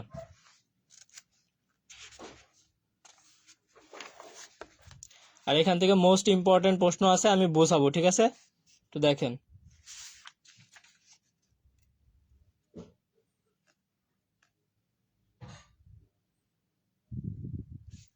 এখান থেকে আপনাদের একটা পড়ার মতো প্রশ্ন হচ্ছে, সেমিকন্ডাক্টরের বৈশিষ্ট্য সমূহ কি কি, এটা পড়বেন। হ্যাঁ, আর আমি যেটা করানো সেটা করাবো, যে একটা জার্মেনিয়াম পরমাণু বা এখানে একটা অন্য পরমাণু দিল অ্যালুমিনিয়াম। আর একটা ইম্পর্টেন্ট প্রশ্ন 100% হচ্ছে পি টাইপ সেমিকন্ডাক্টরের গঠন সংক্ষিপ্ত রূপে বর্ণনা করো। ঠিক আছে, তো আমি এখান থেকে বলবো রচনামূলকের ক্ষেত্রে খুবই ইম্পর্টেন্ট, যে কিভাবে পি টাইপ ও এন টাইপ সেমিকন্ডাক্টরের গঠন প্রণালী বর্ণনা করো। ঠিক আছে, পি টাইপ ও এন টাইপ সেমিকন্ডাক্টর তৈরি করা হয় চিত্র সহ আলোচনা করো। এই প্রশ্নটা খুবই ইম্পর্টেন্ট, এটা আমরা পড়ব। আর এইগুলা যে আমি আপনাদের অতি সংক্ষিপ্তের মধ্যে পড়াইছি, তাহলে এটা পড়া লাগবে না আপনাদের। তাহলে এখান থেকে আমরা একটাই শুধু পড়বো। ঠিক আছে, তাহলে আমরা কমন পাবো। তাহলে আমি আপনাকে একটা প্রশ্ন এখানে দেখাই দিই স্পেসিফিক ভাবে, তাহলে আপনার জন্য খুবই সহজ হবে এই বিষয়টা।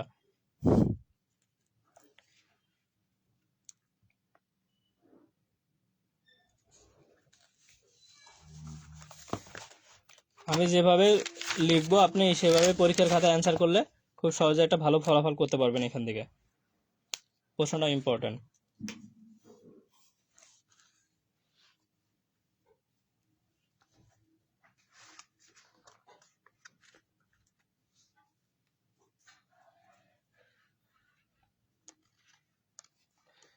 আমার প্রশ্নটা হচ্ছে কি,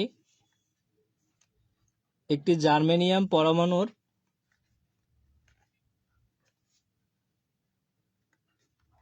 অনেকে মুখস্থ করে থাকেন, মুখস্থ করার বিষয় না, এটা বোঝার বিষয়। তাহলে যেটা আসুক আপনি পারবেন, যে একটা জার্মেনিয়াম পরমাণুর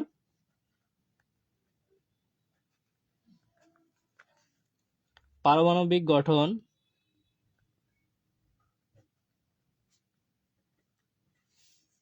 চিত্র সহ আলোচনা করো।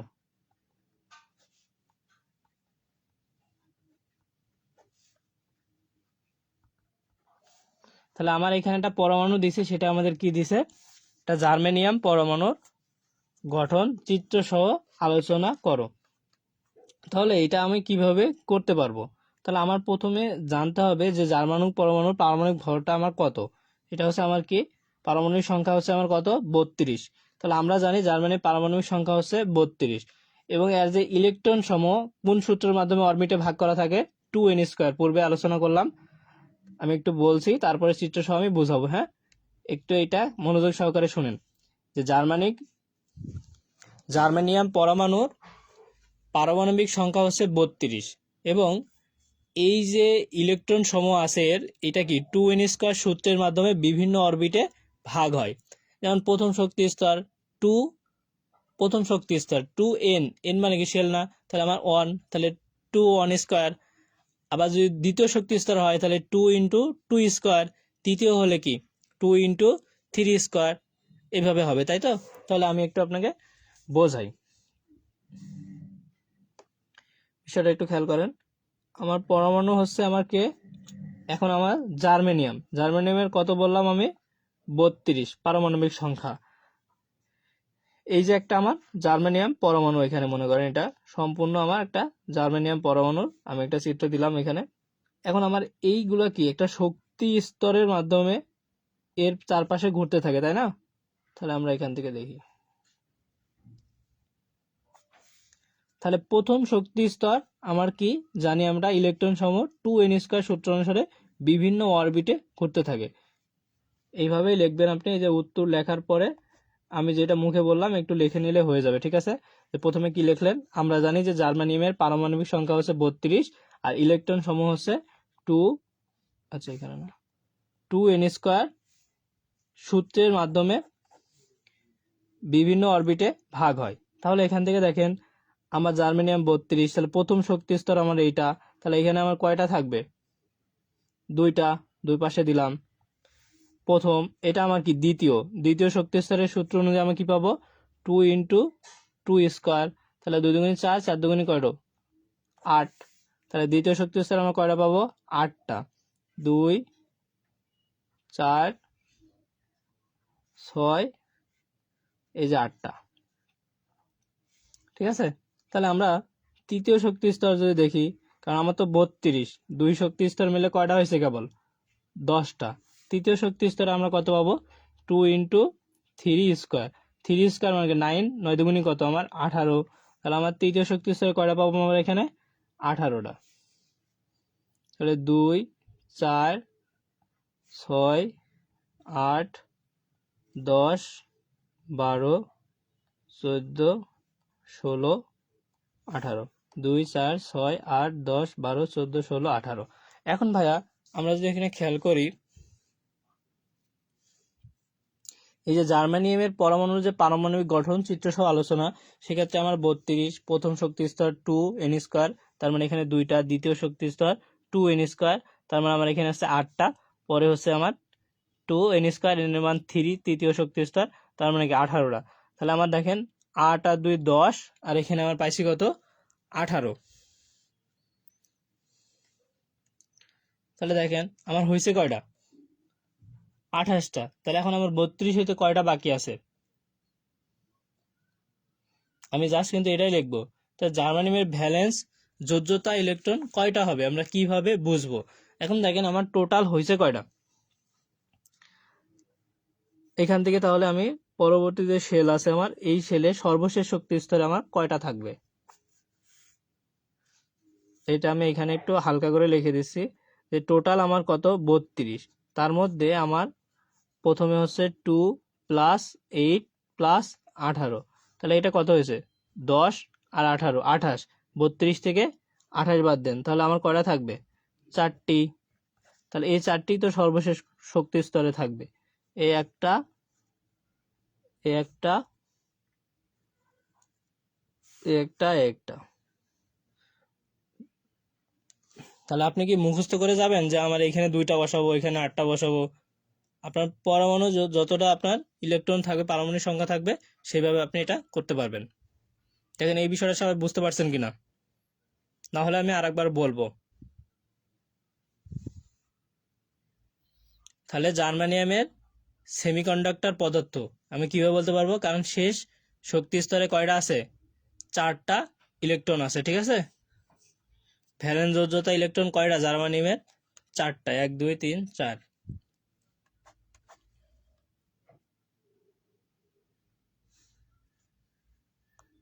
দেখেন আপনারা কি ক্লান্ত হয়ে যাচ্ছেন?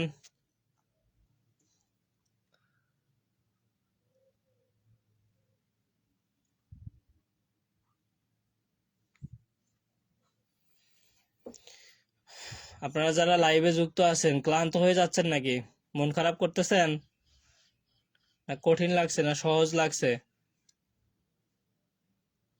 আচ্ছা, রাহুল দেব বলছেন আর একবার বলেন। আচ্ছা ভাই, এই সময়টা একটু কষ্ট করেন, দেখেন সময় আপনাকে অনেক দামি বানাই দিবে। কারণ আপনি যদি সময়ের খারাপ ব্যবহার করেন, সময়ও কিন্তু আপনার সাথে খারাপ আচরণই করবে। অনেকটা সময় তো হেলায় ফেলায় পার করছেন, পরীক্ষা তো 4 তারিখ, একটু পরিশ্রম না হয় করি আমরা, সমস্যা আছে? যদি আমরা এখান থেকে ভালো কিছু পাই।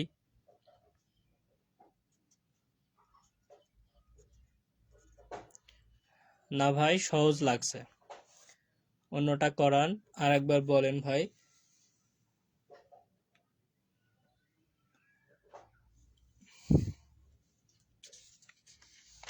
আচ্ছা অন্যটা যদি বলেন, তাহলে আমি যদি এই সেমি সিলিকন দেখাই, সিলিকনের আমরা কত জানি পারমাণবিক সংখ্যা 14, তাহলে 14টা 2n² সূত্রের মাধ্যমে ভাগ করে দিব, তাহলে হয়ে যাবে। আচ্ছা এটা আমি আরেকবার বোঝাই, আরেকটা দেখাবো, সমস্যা নাই। বা অ্যালুমিনিয়াম যেইটা আবার আসুক, সমস্যা নাই, ঠিক আছে। তাহলে আমরা যারা লাইভে আসি একটু অন্তত তারা একটু আমরা কমেন্ট করি এটা আমরা বুঝতে পারছি কি বা বুঝতে পারি নাই। আপনারা কি বুঝতে পারছেন না আমি একাই বুঝতেছি?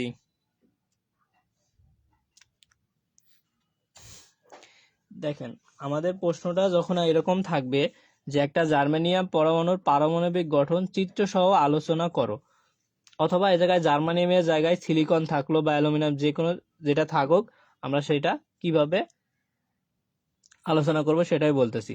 তো উত্তরটা আপনি এইভাবে লিখবেন যে উত্তর জার্মানিয়াম যেহেতু বলছে, তাহলে আপনি লিখলেন কি আমরা জানি জার্মানিয়াম পারমাণবিক পারমাণবিক সংখ্যা হচ্ছে জার্মানিয়ামের পারমাণবিক সংখ্যা হচ্ছে 32। তাহলে এই যে 32 ইলেকট্রন সমূহ 2n² সূত্র অনুসারে বিভিন্ন অরবিটে ভাগ হয়। এখন ভাগ হলে প্রথম শক্তি স্তর আমার যেটা আছে সেই প্রথম শক্তি স্তরে 2n² সূত্রের সাহায্যে 2 × 1² মানে প্রথম শক্তি স্তর 1, তাহলে আমার এখানে 2, তাহলে প্রথম শক্তি স্তরে আমরা 2টা পেয়েছি। ঠিক আছে, এইটা কিন্তু আমরা দেই নাই, ঠিক আছে, বোঝানোর জন্য দাগ হয়ে গেছে। ওকে, তাহলে আমরা প্রথম শক্তি স্তরে কয়টা? 2টা।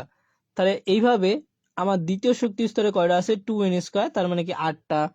তাহলে 8 আর 2 10 হয়েছে, কিন্তু আমার পারমাণবিক সংখ্যা 32, আরো লাগবে।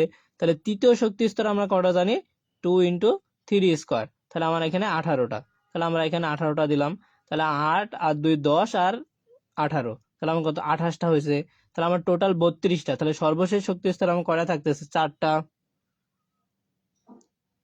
তাহলে আমার এইটা হচ্ছে একটা জার্মেনিয়াম পরমাণুর পারমাণবিক গঠন চিত্র সহ আলোচনা। এইটার মাধ্যমে আমরা কি বুঝলাম? যে 4টি ইলেকট্রন চতুর্থ বাহিরের শক্তি স্তরে বিন্যস্ত আছে, সুতরাং জার্মেনিয়াম ভ্যালেন্স যোজ্যতা বা ইলেকট্রন হচ্ছে 4টা। অতএব জার্মেনিয়াম হচ্ছে একটা সেমিকন্ডাক্টর পদার্থ। অতএব জার্মেনিয়াম সেমিকন্ডাক্টর পদার্থ। সেমিকন্ডাক্টর কি আমি তো পূর্বেই পড়াইছি।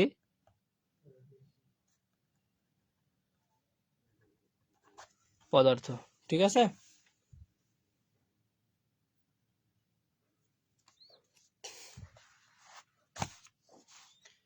আচ্ছা, এই টাইপের একটা করাইতে যদি বলেন,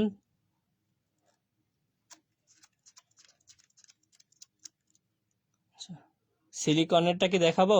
আচ্ছা, আমি জাস্ট একটু বলে দিই। এটা যদি আমার সিলিকন হয়, হ্যাঁ, জার্মানিয়ামের জায়গায় যদি জাস্ট সিলিকন থাকে, তাহলে সিলিকনের পারমাণবিক সংখ্যা আমরা কত জানি? পারমাণবিক সংখ্যা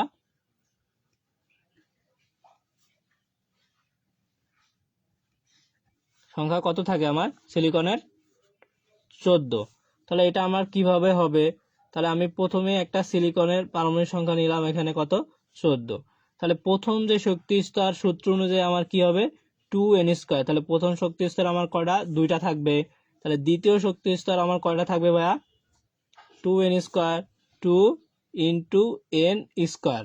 তাহলে আমার 2 × প্রথম শক্তি স্তর n, স্কোয়ার করলে কত? 2, 2 × দ্বিতীয় শক্তি স্তর মানে 2, তাহলে 2 দুগুণে কত? 4,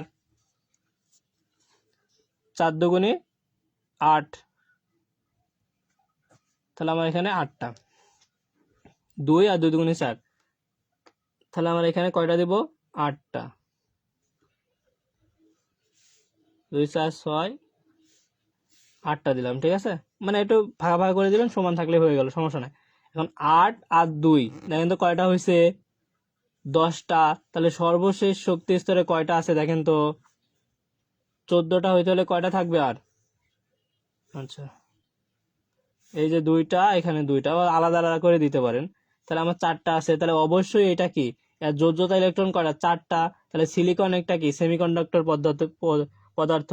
অতএব সিলিকন, বাংলায় লিখি, সিলিকন একটি সেমিকন্ডাক্টর পদার্থ।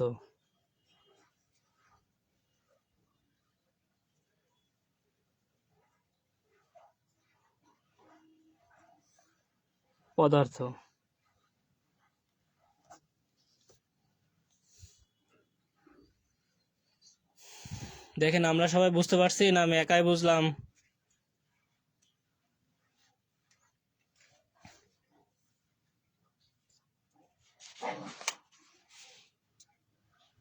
আচ্ছা, এখন প্রশ্ন যেটা, এন টাইপ সেমিকন্ডাক্টর কিভাবে গঠিত হয়, এটা খুবই ইম্পর্টেন্ট। রচনামূলকের জন্য কিন্তু আমি একটাই দিছি, খুবই ইম্পর্টেন্ট, যে পি টাইপ ও এন টাইপ সেমিকন্ডাক্টর তৈরি কিভাবে হয় আলোচনা করো, ঠিক আছে।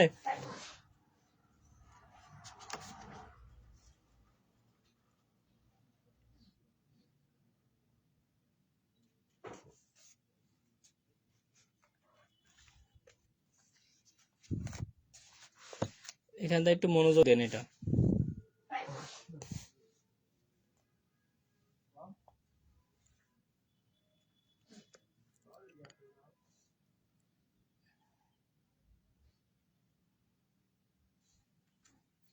কি ভাই, আপনাদের কি মন খারাপ নাকি? কেউ কিছু বলেন না তো?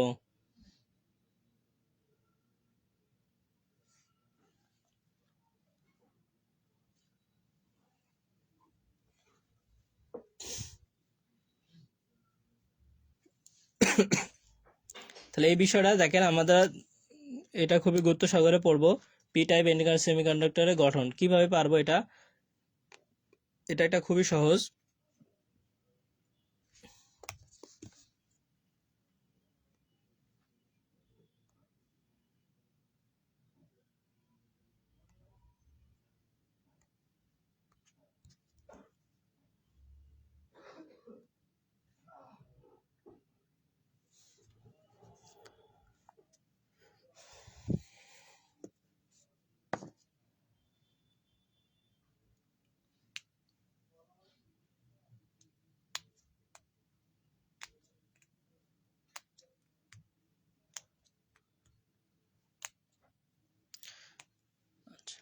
আচ্ছা, তাহলে আমরা এটা দেখতেছি। হ্যাঁ, এটা একটু দেখেন, চিত্রসহ এন টাইপ সেমিকন্ডাক্টরের গঠন অঙ্কন। হ্যাঁ, দেখেন এইটা আমার হচ্ছে এন টাইপ সেমিকন্ডাক্টরের গঠন। এই জিনিসটা আমার কিভাবে গঠিত হয় আপনার দেখে মনে হইতে পারে যে আমি শুধু আঁকাই দিলাম, তাই না। বিষয়টা আছে এখানে এরকম, যখন আপনি এন টাইপ সেমিকন্ডাক্টর গঠন করবেন তখন এখানে বিশেষ কিছু মেশানো লাগবে। সেটা কিভাবে হবে, যে যখন আপনি একটা পিওর সিলিকন ক্রিস্টালে একটা পঞ্চযোজী পরমাণু ভেজাল হিসাবে প্রবেশ করানো হয় বা মেশানো হয়, তখন পঞ্চযোজী পরমাণু 4টা ইলেকট্রন নিকটতম 4টা সিলিকন পরমাণুর ভ্যালেন্স ইলেকট্রনের সঙ্গে শেয়ারিং এর মাধ্যমে কোভ্যালেন্ট বন্ড সৃষ্টি করে, আর তার ভ্যালেন্স বন্ডকে 8টি ইলেকট্রন দ্বারা পূর্ণ করে। ফলে পঞ্চযোজী পরমাণুর একটি অতিরিক্ত ইলেকট্রন মুক্ত হয়ে যায়। তখন এই মুক্ত ইলেকট্রনটি কন্ডাকশন ব্যান্ড অরবিটালে চলে যায়। এভাবে ডোপিং এর পরিমাণ বৃদ্ধি করে কন্ডাকশন ব্যান্ডের ইলেকট্রন বৃদ্ধি করা যায়।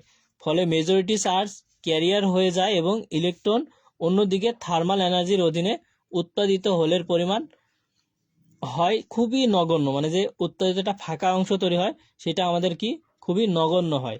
সেক্ষেত্রে ইলেকট্রন যেহেতু আমার কি চার্জ বহন করে, নেগেটিভ চার্জ বহন করে, আর এই জন্য আপনার যে সেমিকন্ডাক্টর এন টাইপ সেমিকন্ডাক্টর বলা হয় এটাকে, ঠিক আছে।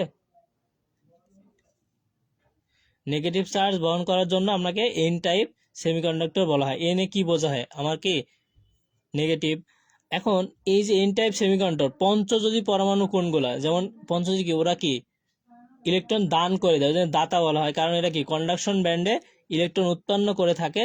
এবং ডোনার হিসাবে আপনার কি, যেমন আর্সেনিক, অ্যান্টিমনি এবং ফসফরাসকে এটা দিয়ে দেয়, ঠিক আছে।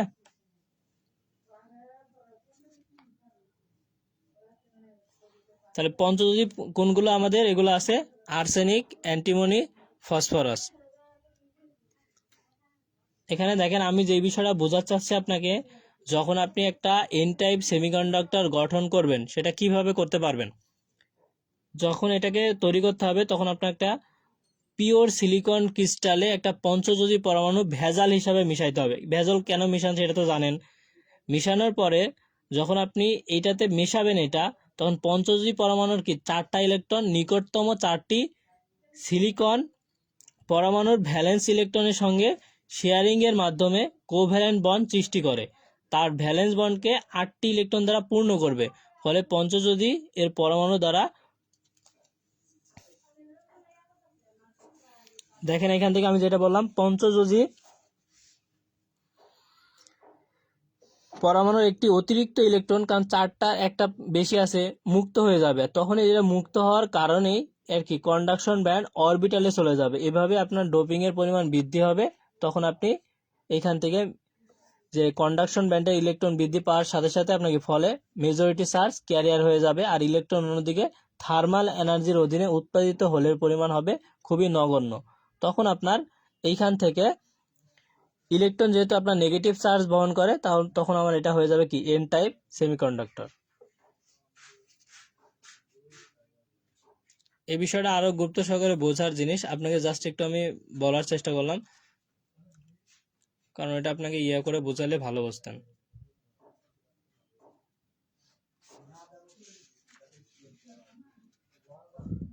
আপনারা একটু জানাবেন।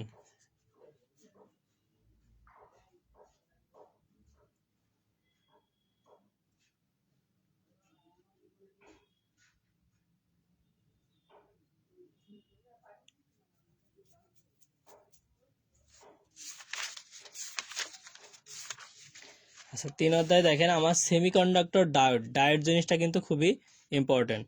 যারা লাইভে যুক্ত আছেন আপনাদেরকে বলি লাইভটা একটু শেয়ার করেন।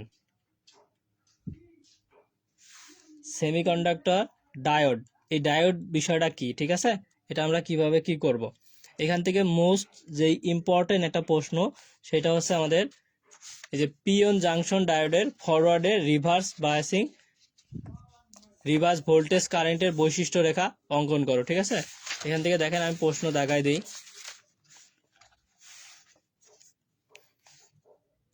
এখান থেকে যেটা পড়বেন জেনার ব্রেকডাউন কি, এখান থেকে এটা পড়বেন। আর বায়াসিং বলতে কি বোঝায়, খুব ইম্পর্টেন্ট।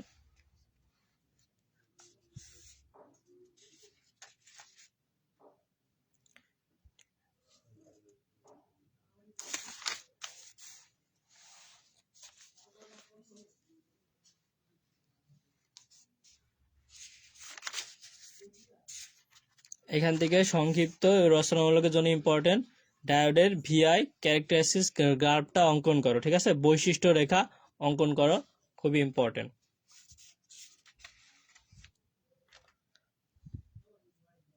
আর হচ্ছে পিএন জাংশন কিভাবে কাজ করে এটাও আমাদের ইম্পর্টেন্ট। আর রচনামূলকে ওই একটাই আমরা পড়বো হচ্ছে পিএন জাংশনের ডায়োডের ভিআই কার্ভ চিত্র সহ আলোচনা করো, খুবই ইম্পর্টেন্ট রচনামূলকের জন্য, ঠিক আছে, এই একটা প্রশ্ন।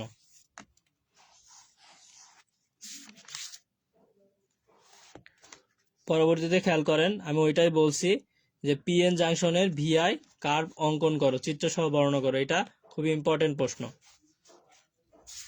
4 অধ্যায় দেখেন বিশেষ ধরনের ডায়োড। ডায়োড কি, ডায়োড মানে কি, জেনার ডায়োডের একটা কি দুইটা প্রান্ত থাকবে না, একটা অ্যানোড আর একটা ক্যাথোড। অ্যানোড আমাদের কি হয় পজিটিভ আর ক্যাথোড আমাদের কি হয় নেগেটিভ।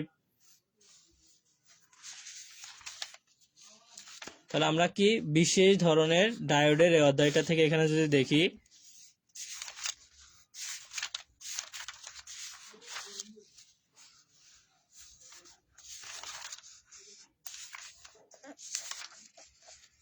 অতি সংক্ষিপ্ত এখান থেকে আমরা পড়বো হচ্ছে এলইডি, ঠিক আছে। তারপরে এখান থেকে আমার পড়তে হবে জেনার কিয়া বা জেনার ইফেক্ট কি, আর এলইডির ব্যবহার এবং বৈশিষ্ট্য।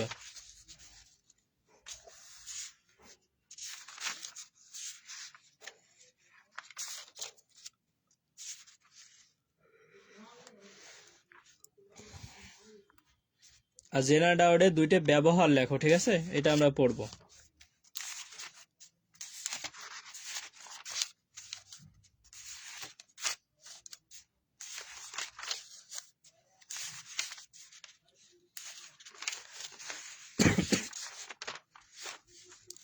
আর এখানে রচনামূলক একটাই আমি বলছি, আর আবারও বলতেছি জেনার ডায়োড কিভাবে ভোল্টেজ স্টেবিলাইজার হিসাবে কাজ করে, ঠিক আছে, এটা খুবই ইম্পর্টেন্ট, মোস্ট ইম্পর্টেন্ট প্রশ্ন আসার মতো ইনশাল্লাহ আসবে। জেনার ডায়োড ব্যবহার করে একটা ভোল্টেজ রেগুলেটর সার্কিটের কার্যপ্রণালী চিত্রসহ বর্ণনা করো, অথবা চিত্রসহ ভোল্টেজ রেগুলেটর হিসাবে জেনার ডায়োডের ব্যবহার উল্লেখ করো। প্রশ্নটা একটু কথাটা ঘুরায় আসতে পারে কিন্তু একই প্রশ্ন, যে ভোল্টেজ স্টেবিলাইজেশন কিভাবে করা হয়, ঠিক আছে, এটা ইম্পর্টেন্ট।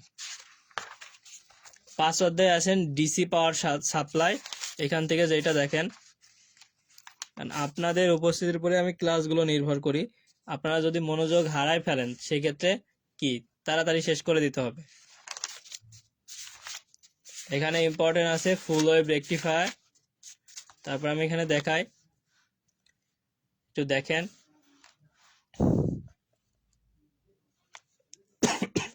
যারা লাইভে নতুন যুক্ত হয়েছেন বা যুক্ত হচ্ছেন তারা লাইভটা একটু শেয়ার করবেন।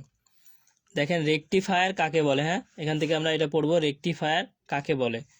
5 অধ্যায়ে যে আমার প্রশ্ন রেকটিফায়ার কাকে বলে, পালসেটিং ডিসি বলতে কি বোঝায়, ইম্পর্টেন্ট, এটা আমরা পড়বো। আর রেকটিফিকেশন কাকে বলে, ঠিক আছে, ফিল্টার সার্কিট কি, এটা কিভাবে কাজ করে, ঠিক আছে, এটার ব্যবহার, এটা আমরা পড়বো।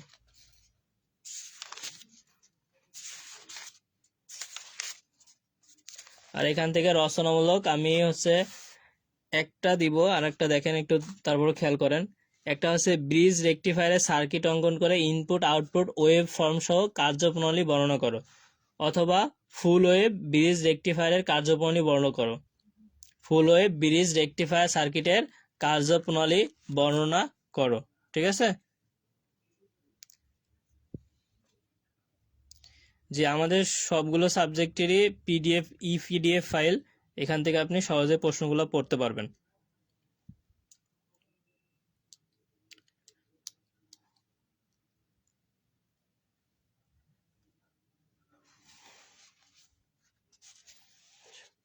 এখান থেকে ওইটা পড়বেন। আর একটা আপনারা এটা দেখে যাবেন যে একটা রেগুলেটেশন ডিসি পাওয়ার সাপ্লাই ইউনিটের ব্লক ডায়াগ্রাম অঙ্কন করো। ঠিক আছে, এখান থেকে দুইটাই দিলাম, প্রথমেরটা বেশি ইম্পর্টেন্ট দিলাম। 6 নম্বরে আছে কি বাইপোলার জাংশন ট্রানজিস্টর, এটা ইম্পর্টেন্ট। এবং এইখান থেকে যেটা আপনার আসবে অতি সংক্ষিপ্ত দেখেন, ট্রানজিস্টর কাকে বলে, ইম্পর্টেন্ট। ট্রানজিস্টর বলতে কি বোঝায়? তাহলে এখন আরেকটা বিষয় হচ্ছে ট্রানজিস্টরের তিনটা যে কারেন্টের মাঝে সম্পর্ক আছে, আইসি, ইমিটার কারেন্ট, কালেক্টর কারেন্ট আর বেস কারেন্ট, যে সম্পর্কগুলো আছে সেটা আপনি পড়বেন। ঠিক আছে, তাহলে আমার রচনামূলকের জন্য কাজে লাগবে। আর ট্রানজিস্টরে বায়াসিং এর প্রয়োজনীয়তা এবং বায়াসিং কেন হয়, ঠিক আছে, এটা আমরা পড়বো। আর একটা হচ্ছে ট্রানজিস্টরের প্রকারভেদ, একটু দেখে যাবেন, ইম্পর্টেন্ট। আর পিএনপি ট্রানজিস্টর আর এনপিএন ট্রানজিস্টরের মধ্যে পার্থক্যটা পড়বেন। আর এখান থেকে রচনামূলক জাস্ট আপনি এখান থেকে এটাই পড়েন, এই যে এনপিএন ট্রানজিস্টরের মাধ্যমে দেখাও যে I equal to IB plus IC, তার মানে কি বেস কারেন্ট এবং কালেক্টর কারেন্ট সমান ইমিটার কারেন্ট, এটা প্রমাণ করতে হবে। এটা খুবই ইম্পর্টেন্ট। ঠিক আছে, এটা আমরা পড়ব। দেখেন 7 অধ্যায় থেকে একটু খেয়াল করেন, আমি এগুলা প্রমাণ সহ করাতে চাইছিলাম কিন্তু আপনারা উপস্থিতি কম, এই জন্য করাচ্ছি না। ঠিক আছে, কারণ সবগুলো বুঝাই দিতাম প্রমাণ সহ।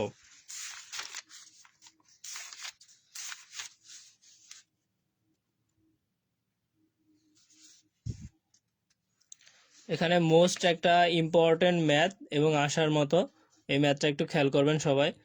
যেখানে আপনার emitter current, collector current, base current দেওয়া থাকবে এবং আলফা বিটা গামা সম্পর্কিত সমাধান সমস্যা বলে আপনি এগুলো কিভাবে করবেন। মনে করেন যে একটা বেস ট্রানজিস্টরে কালেক্টর দেওয়া আছে 90 মিলি অ্যাম্পিয়ার, অ্যাপ্লিকেশন ফ্যাক্টর 0.9 হলে বেস ও ইমিটার কারেন্ট নির্ণয় করো। আপনার সব মানগুলো দেওয়া থাকবে, আমরা জানি সূত্র আলফা সমান আইসি ভাগ আই। ভাই আইসি কি? Collector current. আই কি? হচ্ছে ইমিটার কারেন্ট। এভাবে ম্যাথগুলো করতে পারবেন। জাস্ট একটা ম্যাথ আপনি এটা দেখে যাবেন, তাহলে হবে।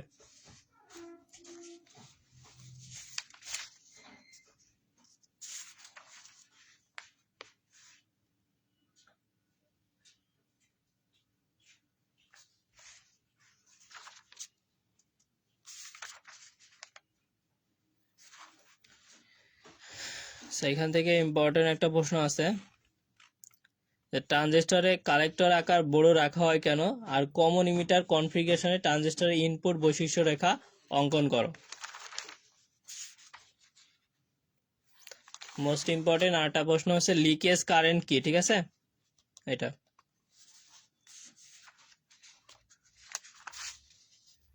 আর এখান থেকে রচনামূলকের জন্য আমি পূর্বেই বলছি, তাও এখন একটা বলি।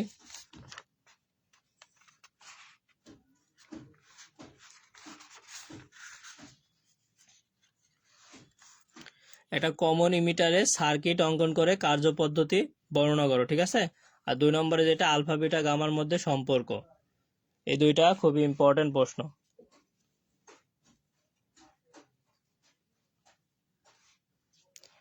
আর একটা প্রশ্ন এখান থেকে দেখবেন, সি অ্যাম্পলিফায়ারে ইনপুট ও আউটপুটের বৈশিষ্ট্য রেখা অঙ্কন করো। ঠিক আছে, তাহলে এখান থেকে আমরা প্রশ্নগুলো বুঝতে পারছি কিনা।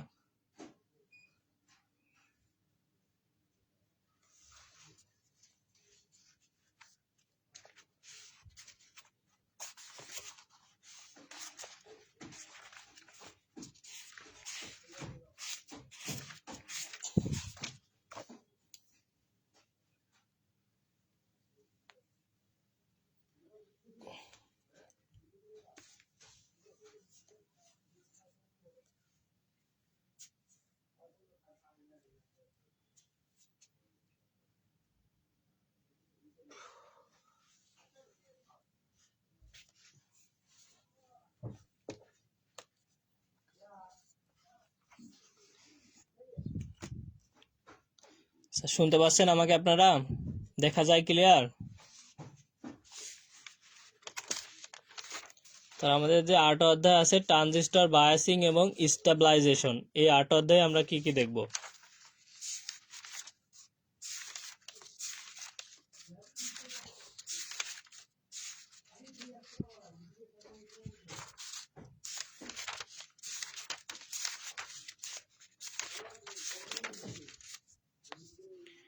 এখানে ইম্পর্টেন্ট একটা প্রশ্ন, সেটা হলো ট্রানজিস্টরের স্টেবিলিটি ফ্যাক্টর কি কি বিষয়ের উপর নির্ভর করে? একটা তাপমাত্রা, ট্রানজিস্টর প্যারামিটার ও বায়াসিং নেটওয়ার্ক, খুবই ইম্পর্টেন্ট।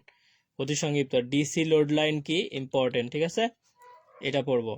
আর লোড লাইন কি, ঠিক আছে, লোড লাইন আমি চিত্র সহকারে দেখাইছি, তারপরও আচ্ছা লোড লাইন বিশেষ করে এইরকম কিছুটা টাইপ। হ্যাঁ,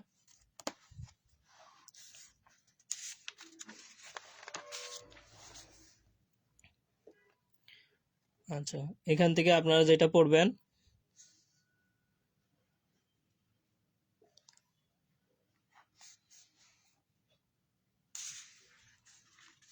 এখানে ছোট করে এটা পড়েন। আলফা ও বিটার মধ্যে সম্পর্ক কি? আলফা বিটার মধ্যে মেন সম্পর্ক হচ্ছে এটা বিটা সমান আলফা ভাগ 1 মাইনাস আলফা, অথবা আলফা ইকুয়াল টু বিটা ভাগ 1 প্লাস বিটা।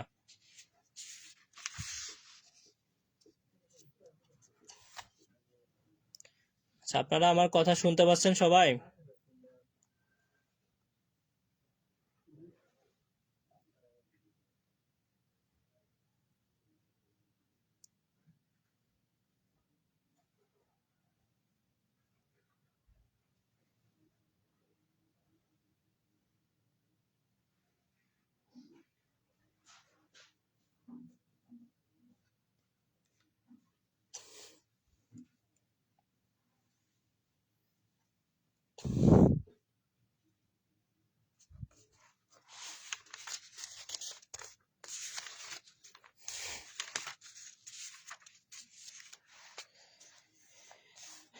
এখান থেকে রচনামূলকের জন্য প্রশ্নটা ইম্পর্টেন্ট, সেটা হলো আমরা এখানে পড়বো ভোল্টেজ ডিভাইডার পদ্ধতি আলোচনা করো, এই একটা পড়বো।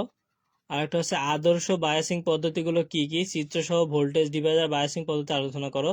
1 নম্বরটা না পড়ে আপনি 3 নম্বরটা যদি সম্পূর্ণ পড়েন তাহলে কিন্তু আপনার হবে, ঠিক আছে। তাহলে আমি আপনাকে সাজেস্ট করব 1 নম্বরটা না পড়ে 3 নম্বরটা যদি পড়েন তাহলে এটা হয়ে যাবে, ঠিক আছে।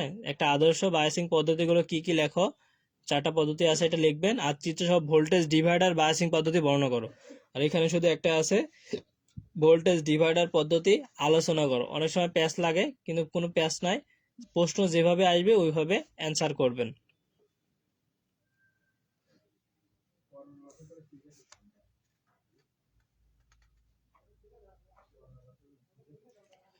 দুই নম্বরটা দেখেন, কমন বেস অ্যাম্পলিফায়ারের লিকেজ কারেন্ট নির্ণয় করো, ঠিক আছে। তাহলে আমরা 2 আর 3 পড়লে আমাদের 1 2 3 4 হয়ে যাবে।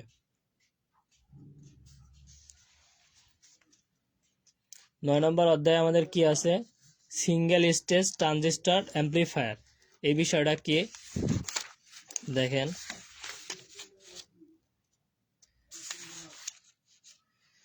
কিছুক্ষণের মধ্যে আমরা শেষ করে দিব, সমস্যা নাই। আপনারা হয়তো বা বোরিং ফিল করতেছেন, নয়তো বা কি বলবো।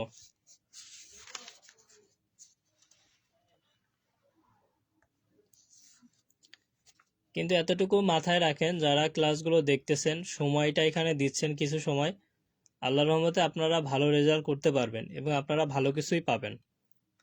কারণ আমাদেরকে আল্লাহ তাআলা চেষ্টা করলে অনেক কিছু দেয়।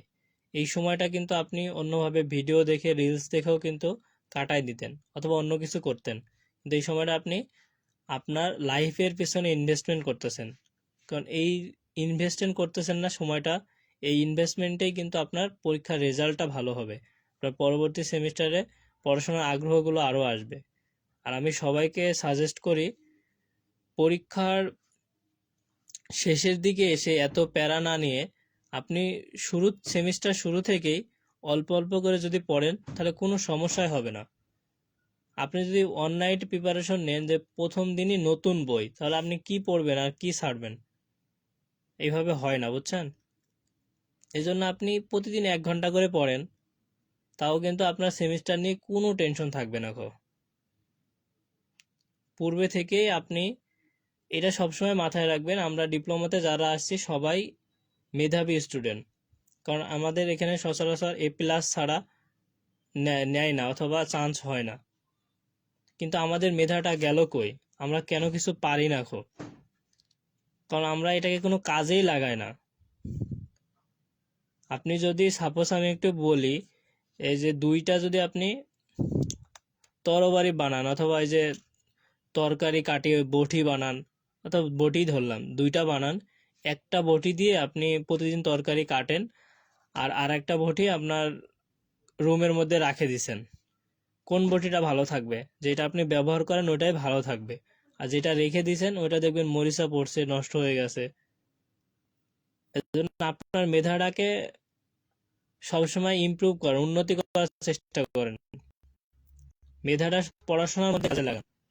পড়াশোনা না করে করে মেধাটা মনে হয় মরিচায় ধরে গেছে। আপনি এখন অনেক ভালো স্টুডেন্ট, কিন্তু একটা বিষয় বারবার পড়েও মনে রাখতে পারেন না ও প্রপারলি লিখতে পারতেছেন না। কারণ হচ্ছে এইগুলাই। এজন্য আমি বলবো আপনারা একটু পড়াশোনা করেন। আমাদের 3য় সেমিস্টারের কোর্সে যারা অংশগ্রহণ করবেন তারা আমাকে নক করবেন হোয়াটসঅ্যাপে, অথবা আমাদের পেজে নক করলে আপনাদেরকে বিস্তারিত বলবো এবং আপনারা সহজে আমাদের কোর্সটিতে এনরোল করতে পারবেন। এবং এখান থেকে আপনারা বেসিক টু অ্যাডভান্স শিখবেন, মানে আপনার সেমিস্টার নিয়ে কোনো টেনশন থাকবে না। পড়াশোনার ক্ষেত্রে আপনাকে এক্সট্রা সময় দিতে হবে, তাহলে আপনি এক্সট্রা কিছু পাবেন। এক্সট্রা কিছু পেতে হলে আপনাকে এক্সট্রা সময় অবশ্যই দিতে হবে। জানেন, যারা A+ রেজাল্ট করে, ভালো রেজাল্ট করে, তারা অবশ্যই পড়াশোনা করে। পড়াশোনা না করে কেউ কখনো ভালো রেজাল্ট করতে পারে না।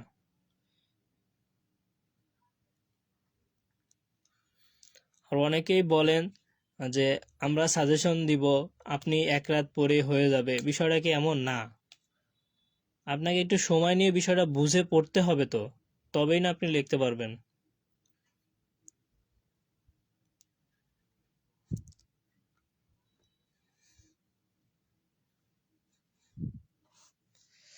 সময়কে কাজে লাগান ভাই, মেধা আপনার আছে, এবং যে আপনার ক্লাস টপার ওর যেরকম মেধা আপনারও আছে।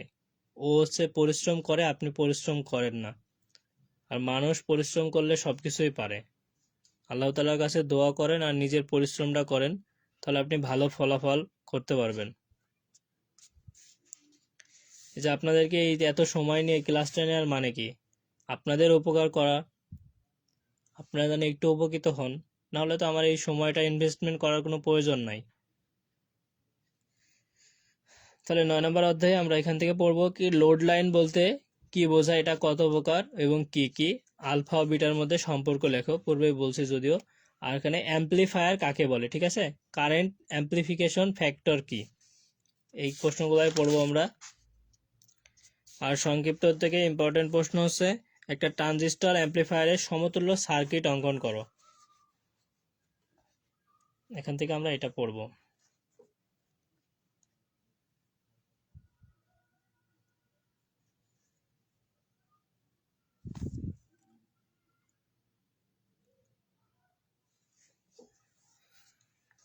তারপরে আপনাদের একটু এখানে বলি,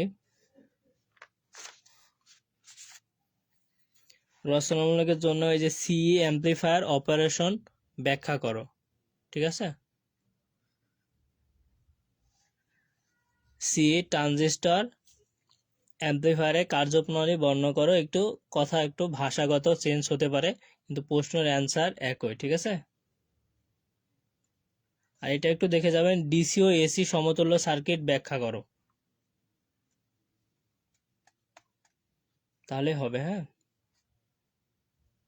আর আমি যে রচনামূলক একটা প্রশ্ন এখানে বলছিলাম না, যে ইমিটার অ্যাম্পলিফায়ারের 4টে বৈশিষ্ট্য যেখানে আছে। আপনাদের আমি সবসময় সাজেস্ট করি যে কোনো সাবজেক্ট পড়ার ক্ষেত্রে প্রথমে অধ্যায়টা বের করেন, গুরুত্বপূর্ণ প্রশ্নগুলো প্রথমে অতি সংক্ষিপ্ত পড়ে নেন, তারপরে সংক্ষিপ্ত পড়েন, তারপরে দেখেন আপনি রচনামূলকে গেলে অনেকটা আপনার ইজিলি হচ্ছে। আর এইভাবে রিভিশনটা করতে পারেন যে আপনি একটা বই সারাদিন ওইটাই পড়লেন, যে আজকে আমার টার্গেট থাকলো যে বেসিক ইলেকট্রনিক্স তো আমার 4 তারিখে পরীক্ষা, আজকে আমি 6 অধ্যায় পর্যন্ত এই যে সকাল থেকে 12টা পর্যন্ত শেষ করব। তারপরে গোসল করব, গোসল করে খাওয়া দাওয়া করে নামাজ পড়ে এসে আবার পড়তে বসবো। কারণ কালকের দিনটা আপনার সময় আছে না, তাহলে কালকের দিনটা আপনি এইভাবে পার করেন, রাতটাও আপনার ভালো ঘুম হবে এবং ভালো পরীক্ষা দিতে পারবেন। সকালে খুব সকাল সকাল ওঠেন, ফজরের নামাজটা পড়েন, তারপরে আপনি এই বইটা খুলেন, দেখেন আপনি 6টা অধ্যায় নিমিষেই পড়ে ফেলতে পারতেছেন, খুব ভালোভাবে 2-3 বার রিভিশনও করতে পারতেছেন। কারণ একটা অধ্যায় বের করে আপনি প্রথমে দাগায় নেবেন যে অতি সংক্ষিপ্ত আমি এই কটাই পড়বো, আমি যেভাবে বললাম সংক্ষিপ্ত আমি এই কয়টাই পড়বো, রচনামূলক এটা পড়বো।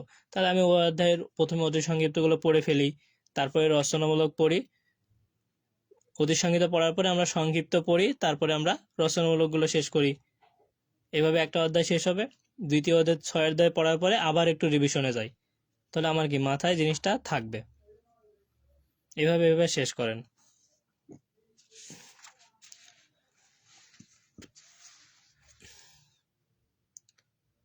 এখন এই জায়গায় দেখেন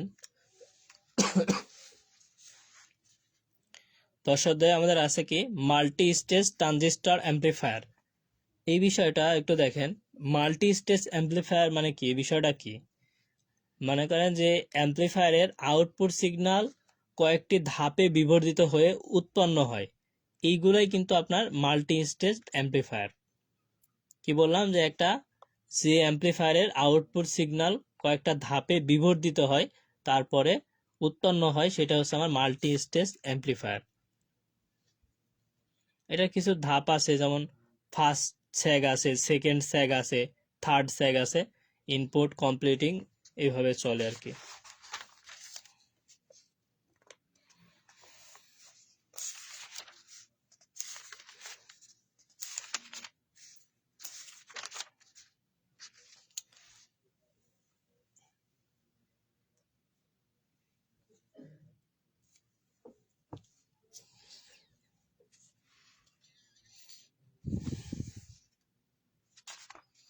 আচ্ছা, 10 নম্বর অধ্যায়ে আপনি মাল্টি স্টেজ অ্যাম্পলিফায়ার কি, যেটা পূর্বে আলোচনা করলাম, এটা একটু পড়বেন। আর একটা ক্যাপাসিটরের গায়ে যদি 105 লেখা থাকে, তাহলে ক্যাপাসিটরের মান ফ্যারাড ও পিকো ফ্যারাডে ব্যবহার করো, বের করো, ঠিক আছে, বা এককে লেখো, এটা লিখবেন।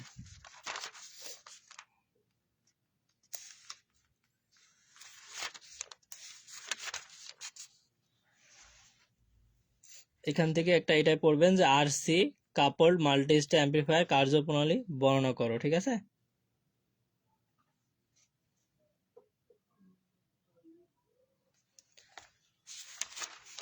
আর ইনশাল্লাহ আপনাদের প্র্যাকটিক্যালের জন্য আমি দেখাবো প্র্যাকটিক্যাল কোনগুলো ইম্পর্টেন্ট এবং কি, পরীক্ষাটা ভালো করে দেন। আর এখান থেকে একটু দেখেন, আমি যেটা আপনাকে বলতে চাই,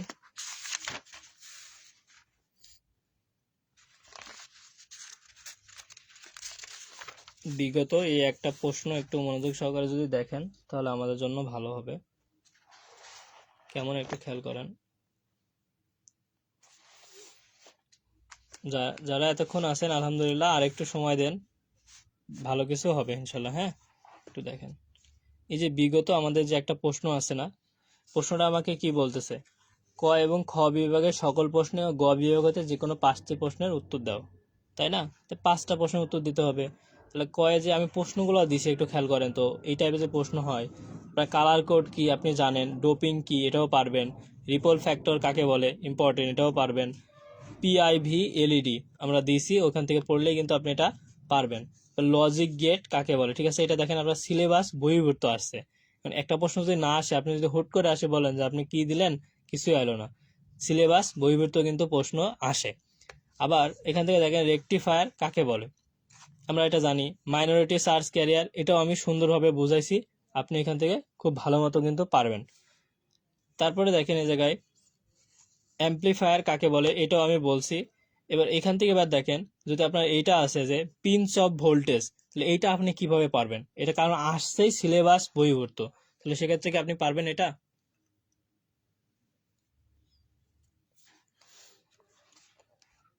তারপরে দেখেন আরেকটা প্রশ্ন দিছে কি, নান গেট কি সর্বজনীন গেট বলা হয় কেন, সিলেবাস বহির্ভূত।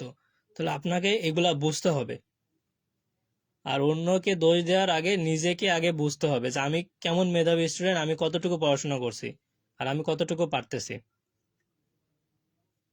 যেমন এটা দিছে আমি হাফ ওয়েভ ফুল ওয়েভ রেকটিফায়ারের মাঝে পার্থক্য। এখান থেকে দেখেন যে পাই ফিল্টারের বর্ণনা করো, ইম্পর্টেন্ট। আলফা বিটার মধ্যে সম্পর্ক, ইম্পর্টেন্ট দিছি। আদর্শ সোল্ডারিং এর ধাপগুলো লেখো, ইম্পর্টেন্ট। ডায়োড জেনারের মধ্যে পার্থক্য, হাফ ওয়েভ রেকটিফায়ার, রিপল ফ্যাক্টরের মান নির্ণয় করো। এই যে জার্মেনিয়াম পরমাণু পারমাণবিক গঠন সহ চিত্র সহ আলোচনা করো, ইম্পর্টেন্ট দিলাম। এখানে দেখেন রচনামূলকের যে প্রশ্ন আছে কি, একটি ফুল ওয়েভ ব্রিজ রেকটিফায়ার সার্কিট অঙ্কন করে কার্যপ্রণালী বর্ণনা করো, এটা ইম্পর্টেন্ট দিছি। আর একটা সি অ্যাম্পলিফায়ার সার্কিটে অঙ্কনপূর্বক কার্যপ্রণালী বর্ণনা করো, এন টাইপটা আমরা পড়াইছি। সোলার সেলের গঠন কার্যপ্রণালী, পিএনপি ট্রানজিস্টরের সাহায্যে এই যে আইই প্লাস আইসি আইবি। তাহলে এখান থেকে একটু খেয়াল করেন, আমার যে রচনামূলকে আমি বলছি কি 2, 4, 6 মানে 2, 4, 4, 5, 6, 7 এই অধ্যায় থেকে আপনার রচনামূলকগুলো বেশি আসবে। তাহলে আমি যেগুলো বলে দিছি এগুলা খুব ভালো করে পড়বেন। রচনামূলকের জন্য 2, 4, 5, 6, 7 এই অধ্যায়গুলো খুব ভালো করে পড়বেন। তার মানে এই না যে বাকিগুলো থেকে আসবে না, আপনাকে বলছে এগুলা একটু ভালো করে পড়বেন। পরবর্তীতে আমি যদি আরেকটা প্রশ্ন প্যাটার্ন আপনাকে দেখাই, এখান থেকে খেয়াল করেন।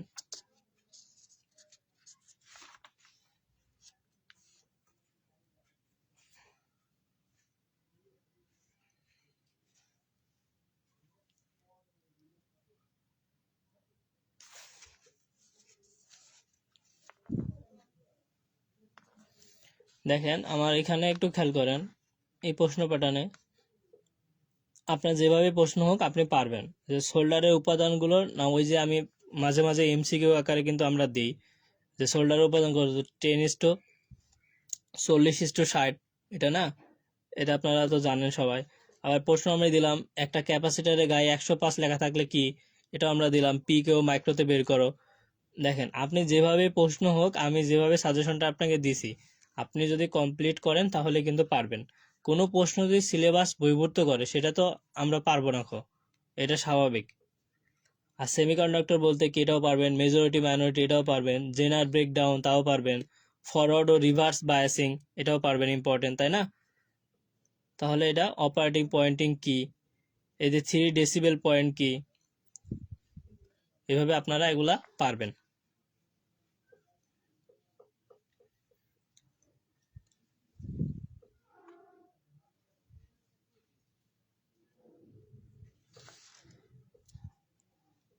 শেষ পর্যন্ত যারা আছেন আলহামদুলিল্লাহ, তারা একটু কমেন্ট করবেন।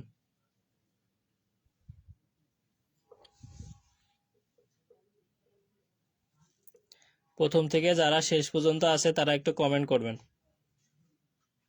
আর আপনাদের আমরা কতটুকু হেল্প করতে পারছি এটা একটু জানাবেন। তাহলে আমি যেটা আপনাদের বোঝাতে চাইলাম, যে আমরা যেই সাজেশনগুলো আপনাকে দিলাম অধ্যায় ভিত্তিক, যে খুবই অল্প অল্প প্রশ্ন, তাহলে এইগুলো আপনি এভাবে পড়তে থাকেন। তাহলে আগামীকাল আপনি মানে এখন থেকেই তো পড়বেন, কিন্তু আগামীকাল সকালটা আপনার জন্য খুবই ইম্পর্টেন্ট। সকালটা খুব ভালোভাবে কাজে লাগান, তাহলেই আপনার জন্য বেস্ট একটা রেজাল্ট হবে। আর পড়াশোনা করলে কখনোই রেফার আসবে না ভাই। আর প্রস্তুতিহীন পরীক্ষা দিলে আপনি যতবার দিবেন ততবারই রেফার আসবে। সাবিবা ইসলাম, আসি ভাই, সত্যজিৎ, আসি ভাই, ধন্যবাদ আপনাদের।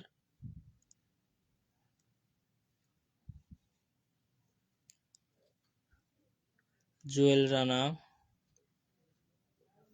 আচ্ছা।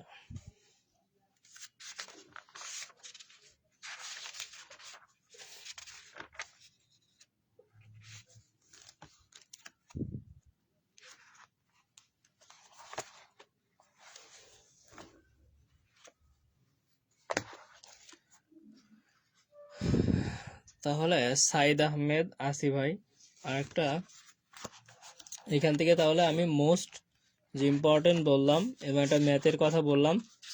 এই যে দুইটা ম্যাথ দেখাইছি না, বিশেষ করে কালার কোডের ম্যাথ 100% থাকবে। এবং পরবর্তী যে আরেকটা ম্যাথ দেখাইলাম, অ্যাম্পলিফায়ার বের করো, আপনারা ওই ম্যাথটা একটু করবেন, হ্যাঁ।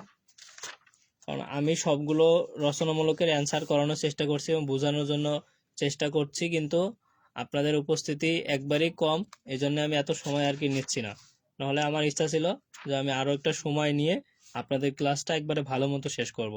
কিন্তু আমি এটা বলতে পারি, আপনারা যদি, আমি যতটুকু ক্লাস নিয়েছি, যতটুকু বলছি, আপনারা যদি বুঝে থাকেন আর এই অনুযায়ী যদি আপনি একটু পড়তে পারেন, অন্তত 2বার রিভিশন করে, তাহলে আপনার একটা ভালো রেজাল্ট এখান থেকে হবে। পরীক্ষা দিলে আপনি একটা কমন পাবেন, ঠিক আছে।